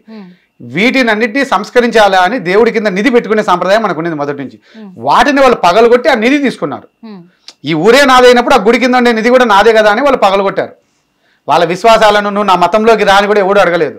అట్లా మతంలోకి రానంటే ఆనాటి ముస్లిం రాజులు ఉన్నప్పుడు అందరూ సాయిబులు అయిపోయిండే వాళ్ళు కదా, హిందూ మతం ఎందుకుండేది? వాడికి కావాల్సింది డబ్బు కట్టడం. నువ్వు నాకు డబ్బు కట్టు, నీ విశ్వాసాలతో నువ్వు జీవించిపోని అన్నారు. కానీ ఆనాటి కాలంలోనూ మసీదులు లేవు. ఇప్పుడు మసీదులు పుట్టగొడుగులా పుట్టుకొచ్చాయి, ఇప్పుడు పుట్టుకొచ్చాయి కానీ అప్పుడు లేవు. నేను అదే చెప్తున్నాను సార్. ఇప్పుడు మసీదులు అనేటివి కూడా ఇప్పుడు పుట్టుకొచ్చినాయి, ఇప్పుడు కట్టుకుంటున్నారు, ఇప్పుడు చేస్తున్నారు. ఒకప్పుడు మసీదు కాదు ఉన్నది. యాక్చువల్గా వాస్తవంగా చెప్పాలంటే ముస్లిమ్స్ అంటే బొట్టు పెట్టుకోరు, వాళ్ళకు పసుపు రాసుకోరు, ఇవన్నీ ఉంటాయి. కానీ ఫస్ట్ వాళ్ళదే ఈ విషయం. ఒకప్పుడు వాళ్ళు బొట్టు పెట్టుకున్న వాళ్ళు, పసుపు రాసుకున్న వాళ్ళు, బండారును వాళ్ళు పూజించిన వాళ్ళు, అన్ని చేసిన వాళ్ళు. అక్కడి నుంచి ఇక్కడికి హిందువులకి ఎట్లొచ్చింది, ఏ రకంగా వచ్చింది, ఆ చరిత్ర తెలుసా సార్ మీకు? అంటే మీరు అనేది నాకు క్లారిటీ రావట్లేదు. మీకు క్లారిటీ రావట్లేదు. యాక్చువల్గా ముస్లింలు పూజించేదే ఒక శివుణ్ణి, నమ్మేది దేవుణ్ణి. ఎట్లా చెప్తానంటే కూడా సార్ చరిత్రలు మీరు తిరిగేసి చూడండి, తెలుసుకోండి. యాక్చువల్గా ఎక్కడ విభేదాలు వచ్చి ఎందుకు వీళ్ళు శివుణ్ణి అంటే హిందుత్వాన్ని ద్వేషిస్తున్నారు అనేది మీకు క్లారిటీ వస్తుంది. ఒకప్పుడు మీరు ఏ ముస్లింనైనా అడగండి, బండారు అంటే పసుపు, అమ్మవారి రూపం. ఆ బండార్ అనేది హిందువులకు ఎలా వచ్చింది, ముస్లింలు ఎందుకు వదులుకున్నారు, ఫస్ట్ ఈ బండార్ని ఎవరు పూజించారు, పసుపు కుంకుమల్ని అనేది తెలుసుకోండి. తెలుసుకున్న తర్వాత క్లారిటీ వస్తుంది. అందుకే మీరు అన్న ప్రకారం చూసుకుందాం మేడం. నేనేమంటా మేడం, చరిత్ర గతంలో జరిగింది, అది ఒక దెబ్బ అనుకుందాం, ఒక చరిత్ర అనుకుందాం, దాని ద్వారా మనం తెలుసుకుందాం అనుకుందాం. వర్తమానానికి ఏమవసరం అనేది మనం మాట్లాడుకోవాలంటాను మేడం. నేను వర్తమానం మీద మాట్లాడతాను, గతం దాని గురించి మాట్లాడను. ఎందుకంటే గతాన్ని ఇప్పుడు తవ్వుకోవడం వల్ల వచ్చేది ఏమీ లేదు. వర్తమానంలో మనం ఏ విధమైన, నేను పోరాడుతున్నది రేపటి తరం నా బిడ్డ ఎంత ఆరోగ్యంగా ఉండాలి, ఎంత ఆనందంగా ఉండాలి అనే దానికోసమే తప్ప గతం దాని గురించి మీరు అందుకే అంటున్నా వీటి కోసం పోరాడండి. కానీ రాముడు దేవుడు కాదు, కృష్ణుడు దేవుడు కాదు, అసలు దేవుళ్ళు దేవుడు కాదు అనే పదంలో మీనింగ్ ఒకటే మేడం. ఉన్న గుళ్ళు చాలు కదా, కొత్త గుళ్ళు ఎందుకు? ఒకవేళ మీరు రాముడు దేవుడు అన్నట్టయితే రాముడి పేరుతో కాలేజీలు కట్టండి, స్కూల్ కట్టండి, హాస్పిటల్ కట్టండి, ఇల్లు లేని వాళ్ళకి ఇల్లు ఇవ్వండి, అలా పోరాడండి. ఆ హక్కుల కోసం పోరాడడం కరెక్ట్ పర్సన్ అంటారు. నిజంగా correct అది. నేను ఇది ఎవరి మీద పోరాడుతున్నా, హిందుత్వం మీద, జై శ్రీరామ్ అనే వాళ్ళ తీవ్రవాదుల మీదనే ఈ రోజు రీసెంట్ గా పాయింట్, ఈ పాయింట్ కాబట్టే ఈ పాయింట్ మీదే మాట్లాడండి. ఎందుకంటే చాలా వరకు మీరు చెప్తున్నట్టే ఇప్పుడు ఒక క్రిస్టియన్ మతంలో ఉన్న వాళ్ళు కొంతమంది ఒరిజినల్ గా దేవుణ్ణి నమ్ముకొని ఉంటున్నారు, ఆ కట్టుబాట్లకు కట్టుబడి ఉంటున్నారు, మిగతా వాళ్ళంతా స్వార్థపరులు అందులో ఉన్నారు. అలాగే ముస్లింలలో ఉన్నారు, అలాగే హిందువులలో ఎవరైతే ఉన్నారో దేవుడి పేరు చెప్పుకొని మోసం చేస్తున్నారు అనేవాళ్ళు, వాళ్ళ కోసం మీరేం చెప్పదలుచుకున్నారో అది చెప్పండి. అంతేకాని మనం ఇప్పుడు ఇంతమంది కోట్ల ప్రజలు హిందూ దేవుళ్ళు అంటే 3 దేవుళ్ళు అంటారు, అంతమంది దేవుళ్ళను పూజిస్తున్నప్పుడు వద్దు అంటున్నా మేడం, అంతమంది దేవుళ్ళను పూజించొద్దండి అంటున్నాను. ఇప్పుడు ఎవరి నమ్మకం వాళ్ళది. మీరు అన్నారు నేను ఈశ్వరుని నమ్ముతాను అని, నేను అంటాను నేను ఇప్పుడు వెంకటేశ్వర స్వామిని నమ్ముతాను అంటాను. ఇప్పుడు వాళ్ళు ఉన్నారు, వాళ్ళకి ఇష్టం వచ్చిన దేవుని వాళ్ళు నమ్ముతారు. నేను దాన్ని ఎప్పుడు తప్పు పట్టట్లే మేడం. నేను అనేది ఇక్కడ ఒకటే మేడం, మనందరం ఐక్యం కావాలి అనుకుంటే ఉన్న మార్గం ఒకటే. ఎన్ని దేవాలయాలు అయితే ఉంటాయో, ఎక్కడెక్కడైతే దేవాలయాలు ఉంటాయో ఆ దేవాలయాలలో మీరు సభ్యులుగా చేరి మన సమస్యల్ని ఆడ చర్చించుకుందాం.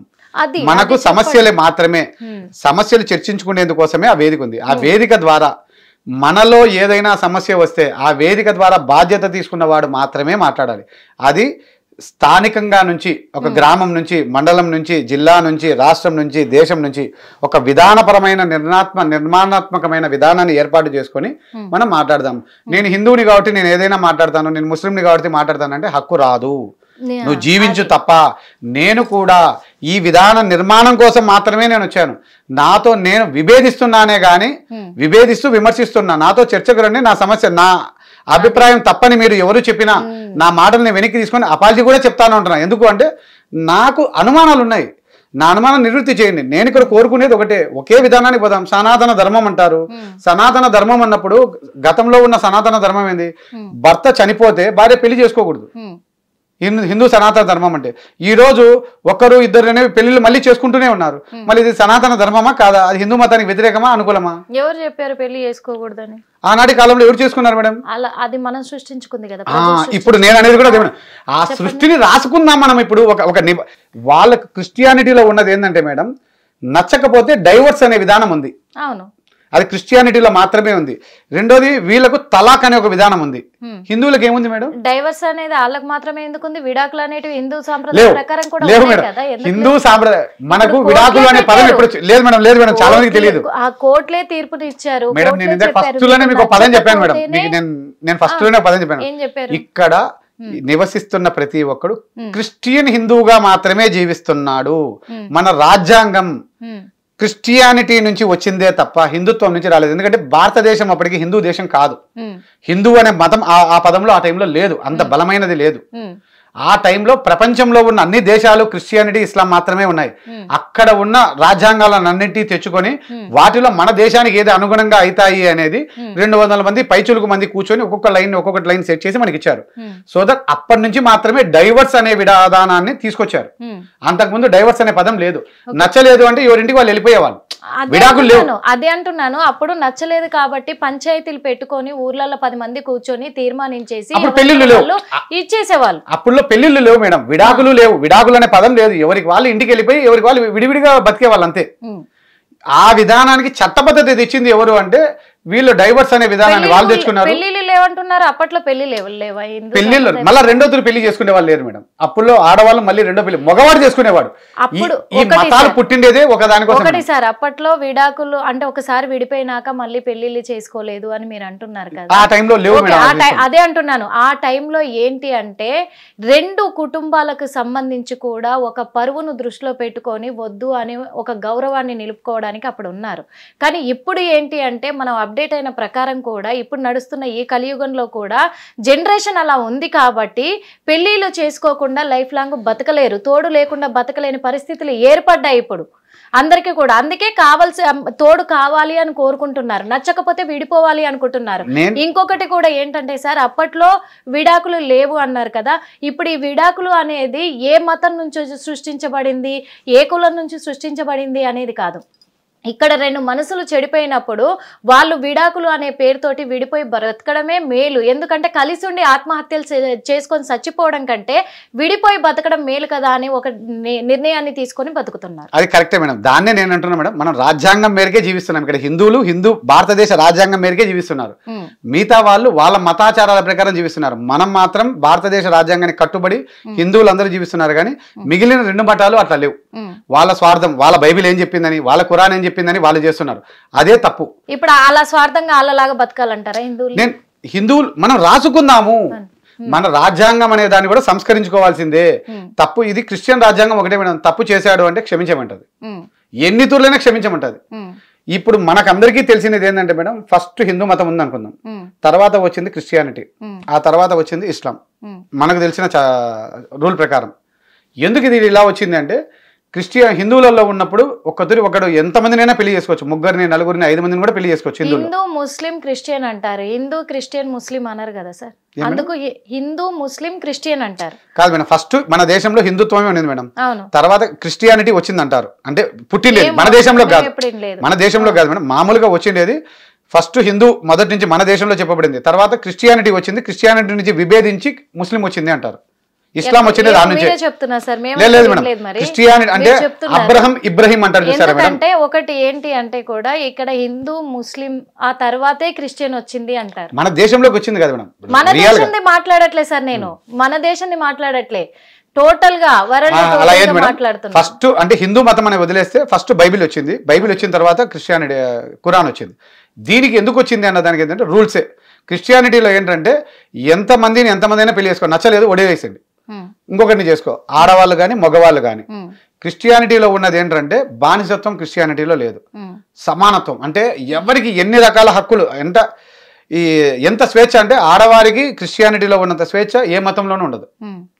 అట్లా అన్ని సమానంగా ఇచ్చారు, దాన్ని ఒప్పుకోలేదు. మీరు మీ దగ్గర సాక్ష్యాలు ఉంటే చూపించారు. సాక్ష్యాలను కాదు మేడం, ఇప్పుడు క్రిస్టియన్ లో ఎంతమంది ఆడవాళ్ళకు ఎలాంటి స్వేచ్ఛని ఇచ్చారో అవి చెప్పండి. పోనీ హిందువులలో వాళ్ళు బయటికి రావట్లేదు మేడం, అది వాళ్ళ లోపం మేడం. అంతే నేను అనేది అలా కాదు మేడం. బానిసత్వం అనే పదంలో ఏంటంటే మేడం, నా పాయింట్ ఆఫ్ వ్యూలో నేనేం చెప్తానంటే, ఇప్పుడు ముస్లిమ్స్ మహిళలు ఉన్నారు, వాళ్ళు బుర్కా వేసుకొని వస్తారు, వాళ్ళు ఎంతో అందంగా ఉండి కూడా వాళ్ళు చూపించుకోలేని పరిస్థితి. ఏంటంటే వాళ్ళ మతాచారం ప్రకారం వాళ్ళు దాన్ని ఆనందిస్తున్నారు.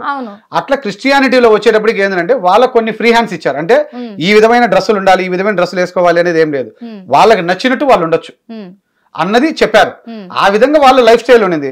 ఇలా ఉండకూడదు అని చెప్పి ఇస్లాం వచ్చింది. ఇస్లాంలో ఏంది, ఒక వ్యక్తి 8 మందిని చేసుకోవచ్చు, లేదా 4గురిని చేసుకోవచ్చు, ఆడవాళ్ళు ఇంతమందిని చేసుకోవచ్చు. అంటే తలాఖ్ ఇచ్చుకుంటూ చేసుకోవాలి. హిందుత్వంలో ఎలాంటి మార్పు కావాలనుకుంటున్నారు మీరు? ఇప్పుడు మనందరం కూర్చొని రాసుకుందాం, మనుషులు కూర్చొని రాసుకోవాలి. ఈ విధమైన డ్రెస్ కోడ్ ఉండాలి, ఒకవేళ నచ్చకపోతే విడాకులు తీసుకోవాలి, విడాకులు తీసుకున్నట్టయితే ఈ విధమైన భరణాలు ఇవ్వాలి, ఇంత ఆస్తిలో ఇంత ఇవ్వాలి. అంటే ఇప్పుడు ముస్లిం వాళ్ళు బురకలు వేసినట్టు క్రిస్టియన్స్ మాట్లాడుకుందాం. మనకు కూడా ఇప్పుడు హిందువులు కూడా అంటారు మేడం, ఆరెంజ్ కలర్ బుర్కా వేసుకోవాలండి హిందువులందరూ కూడా. ఒకతను నాతో నాకు ఎప్పుడైనా చెప్తాడు, వాళ్ళు నల్ల బుర్కా వేసుకుంటారు. ఒక గ్రూప్ లో వచ్చాడు, హిందువులు కూడా ఆడవాళ్ళందరూ బుర్కా వేసుకోవాలి, ఆరెంజ్ కలర్ లో ఉండాలి ఇది అన్నాడు. అది డిసైడ్ చేయడానికి అతను ఒక అభిప్రాయాన్ని అతను చెప్పాడు మేడం. ఇప్పుడు మీరు కూడా ఒక డ్రెస్ కోడ్ డిసైడ్ చేయడానికి మీరెవరు? అందుకే నేనేమంటున్నా, we should have a meeting. అది ఎక్కడ మీట్ చేయాలి, ఎక్కడ మీటింగ్ జరగాలి? గుళ్ళల్లో జరగాలి. ఆ గుళ్ళల్లో జరిగిందని మనం రాసుకోవాలి. ప్రకారము చక్కగా చీర కట్టు ఉంది, ఆ విధంగా రాసుకుందాం. ఇంకొకటి చక్కగా చీర కట్టు ఉంది, చక్కగా చుడిదార్లు వేసుకుని తిరుగుతున్నారు. నిండు బట్టతనం అనేది హిందూ సాంప్రదాయ ప్రకారం ఉంది. కానీ ఇప్పుడు ఏంటంటే ఇప్పుడున్న జనరేషన్ చదువులు ఎక్కువగా చదువుకొని కూడా అన్ని పరిచయాల కొద్ది కావచ్చు, ఇంకా మోడర్న్ గా ఉండాలి అని చెప్పేసి కూడా ఇప్పుడు మీరు అన్నారు క్రిస్టియన్ మతంలో వాళ్ళకి నచ్చిన డ్రెస్ ఏ విధంగానైనా సరే వేసుకోవచ్చు అని, అలాగే హిందూ మతంలో వాళ్ళకి నచ్చిన డ్రెస్సులు వాళ్ళు కంఫర్ట్ గా. ఇంకొకటి ఏంటంటే ఆ మతాలకు మించి ఇక్కడ ఇంకా సాంప్రదాయం అనేది మర్చిపోలే.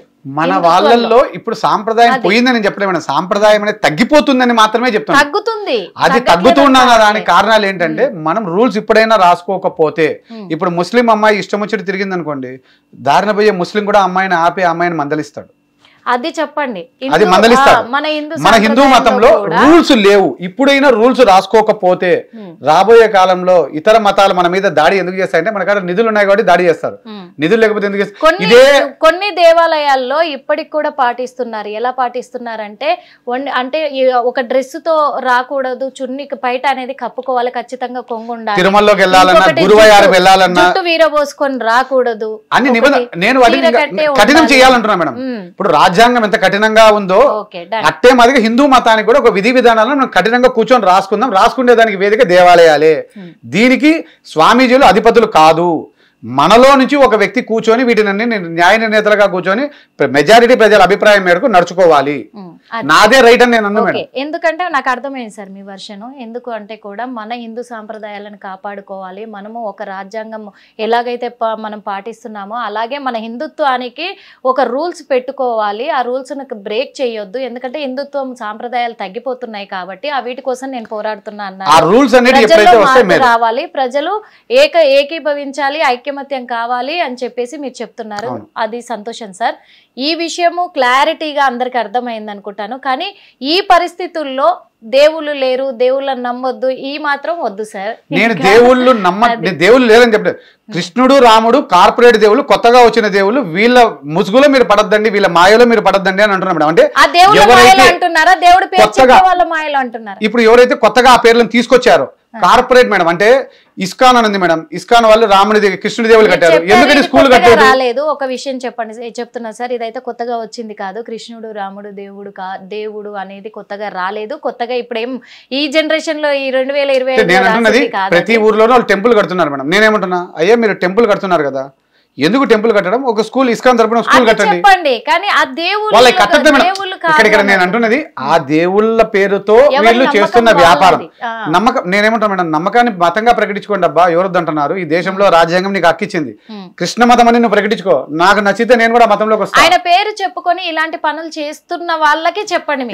ఇది వాళ్ళకే మేడం. అంటే అట్ ది సేమ్ టైం మీరు దేవుళ్ళు అనే దానికి ఒక నిర్వచనం ఉండాలి. ఆ నిర్వచనం వాళ్ళకి లేదు. మనుషుల్ని చంపిన వాళ్ళని మనం దేవుళ్ళుగా కొలవకూడదు. శ్రీరామచంద్రుడు అనే అతను 1,00,000 మందిని చంపాడు, కృష్ణుడు అనే అతను 1,00,00,000 మందిని చంపాడు. ఆ ధర్మం కోసం కానీ ఇంకో దాని కోసం కానీ వాళ్ళని మనం దేవుళ్ళుగా కొలవకూడదు. ఒకవేళ వాళ్ళని మనం దేవుళ్ళగా కొలిస్తే, ధర్మం కోసం వాళ్ళు ప్రాణాలు తీస్తేనే వాళ్ళు దేవుళ్ళు కాదు అని మీరు అంటున్నారు కదా, కృష్ణుడు, రాముడు. ఇప్పుడు ధర్మం కోసం మీరెందుకు పోరాడుతున్నారు సార్? నేను అందుకే మాటల ద్వారా మార్పు కోసం పోరాడుతున్నా మేడం. నేను అందుకే యుద్ధాలు ఎవరితో చేయట్లేదు, మాటల ద్వారా వాగ్యుద్ధం చేస్తాను. లేదు మనకి అప్పుడంటే రాజుల కాలము, దేవుళ్ళ కాలం కాబట్టి యుద్ధాలతోనే నడిచింది. నేను అందుకే దాని చెయ్యకపోతే ఈ రోజున తెలంగాణ నిలబడేది కాదు. వాస్తవంగా చెప్పాలంటే ఉద్యమం అనే పేరు పెట్టారు, అప్పుడు యుద్ధం అనే పేరు పెట్టారు, ఉద్యమం అనే. ఇప్పుడు నేను కూడా దానికి అంటున్నా మేడం, మనకు ఉన్న దేవుళ్ళు చాలు, మనకి ఇంతమంది దేవుళ్ళు ఉన్నారు. మీరు కొత్తగా ఇంకా దేవాలయాలని దేవుళ్ళని పెట్టద్దండి, అవసరం లేదు. ఉన్న దేవాలయాల్లోనే పూజలు జరగట్లేదు, ఉన్న దేవాలయాలకే భక్తులు పోవట్లేదు.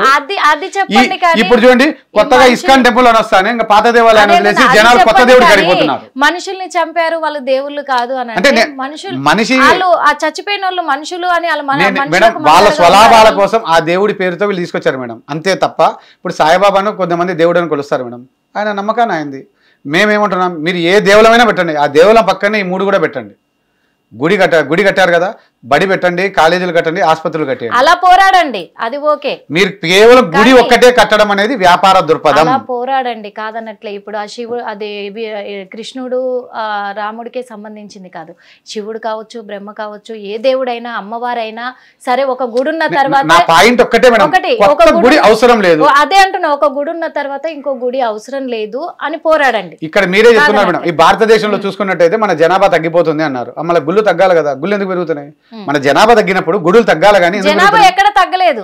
జనాభా లేదు మేడం, జనాభా హిందువుల జనాభా తగ్గుతా ఉంది. ఎందుకు తగ్గుతా ఉంది అంటే మనం పెళ్లిళ్ళు చేసుకోవడం తగ్గిపోయింది, పిల్లల్ని కన్నం తగ్గిపోయింది.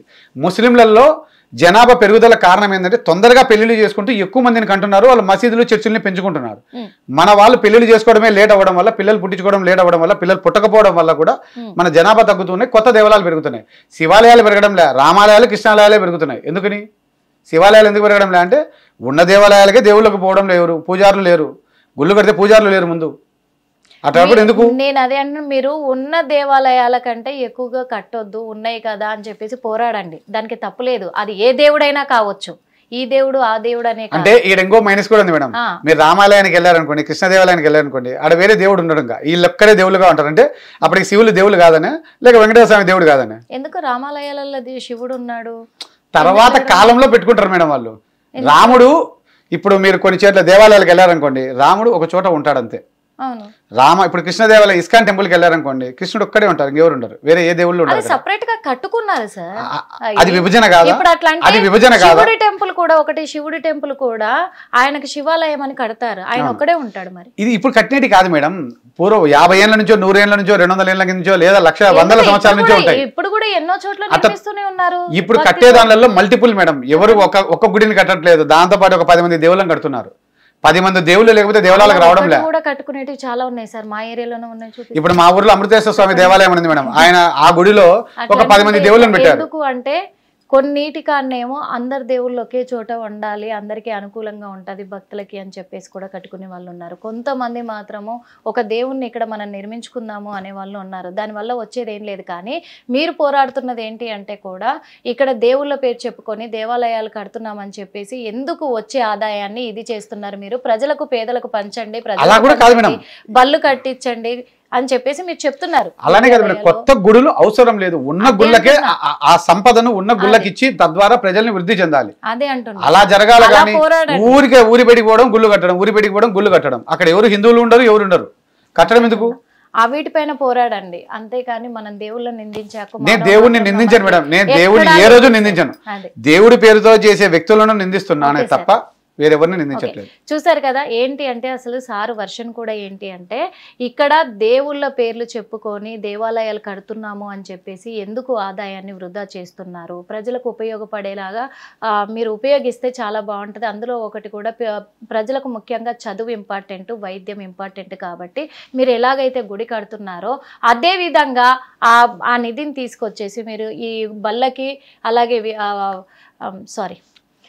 బడులు కట్టడానికి కావచ్చు, వైద్యశాలలు కట్టడానికి కావచ్చు ఉపయోగించండి. ఎందుకంటే ఇలాంటి మోసాలు చెయ్యకండి. హిందువులంతా కూడా ఐక్యం అవ్వాలి, ఒకే తాటి మీద నడవాలి.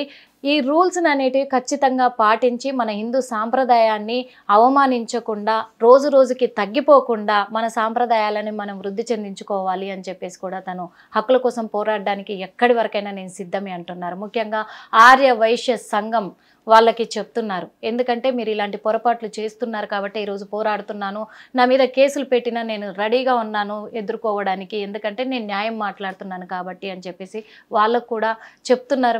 ఒకసారి సారు పిలుపునిచ్చారు, వచ్చి కూర్చోండి, మాట్లాడుకుంటే ఏ సమస్య అయినా కానీ ప్రాబ్లం అక్కడ సాల్వ్ అయిపోతుంది. కాబట్టి ఏ సమస్యకైనా ఒక పరిష్కారం దొరుకుతుంది. కాబట్టి మాట్లాడుకునే ప్రయత్నం చేయండి. ప్రతి ఒక్కరికి స్వార్థం ఉండదని కాదు, ఆ స్వార్థం ఏంటంటే అధిగమించొద్దు అని చెప్తున్నారు. అందుకు అధిగమించకుండా చూసుకోవాలి, అందరికీ అవసరపడేలాగా ఉండాలి అని చెప్పేసి తన వర్షన్లో తను పోరాడుతున్నారు. ఈ పోరాటం ఎప్పటి వరకు కొనసాగిస్తారో, మరి దీంట్లో తను విజయం సాధిస్తారా లేదా అనేది కూడా మనం ఎదురు చూద్దాం. మరో ఇంటర్వ్యూలో మళ్ళీ కలుద్దాం. హిట్ టీవీ యాప్, ఇందులో short news, live news, entertainment shows, movies, digital magazines తో పాటు మీ జిల్లా వార్తలను కూడా ఫ్రీగా చూడొచ్చు. ఇంకెందుకు ఆలస్యం, వెంటనే హిట్ టీవీ యాప్ ని డౌన్లోడ్ చేసుకుని ఫ్రీగా ఎంటర్టైన్మెంట్ పొందండి. Hit TV app. Hit TV app. Please download hit TV app. Hit TV app ని ఫ్రీగా డౌన్లోడ్ చేసుకుని ఎంజాయ్ చేయండి. మీకు నచ్చిన ఎంటర్టైన్మెంట్ కోసం హిట్ టీవీ యాప్ ని ఫ్రీగా డౌన్లోడ్ చేసుకుని ఎంజాయ్ చేయండి. హిట్ టీవీ యాప్ ని డౌన్లోడ్ చేసుకుని ఆస్వాదించండి, ఆశీర్వదించండి. ఇంతమంది సెలబ్రిటీలు హిట్ టీవీ యాప్ ని డౌన్లోడ్ చేసుకోండి అని చెప్తున్నారంటే ఎంత మంచి యాప్ ఆలోచించండి. అమెరికా అమెరికాలో చదవాలనుకునే వాళ్ళకి విశ్వసనీయమైన పేరు మన శౌర్య కన్సల్టెన్సీ. UK లో 1 year masters, UK లో 1 year masters, 2 years work permit up to 5 years visa. Contact Saurya Consultancy. Contact 89851 89851.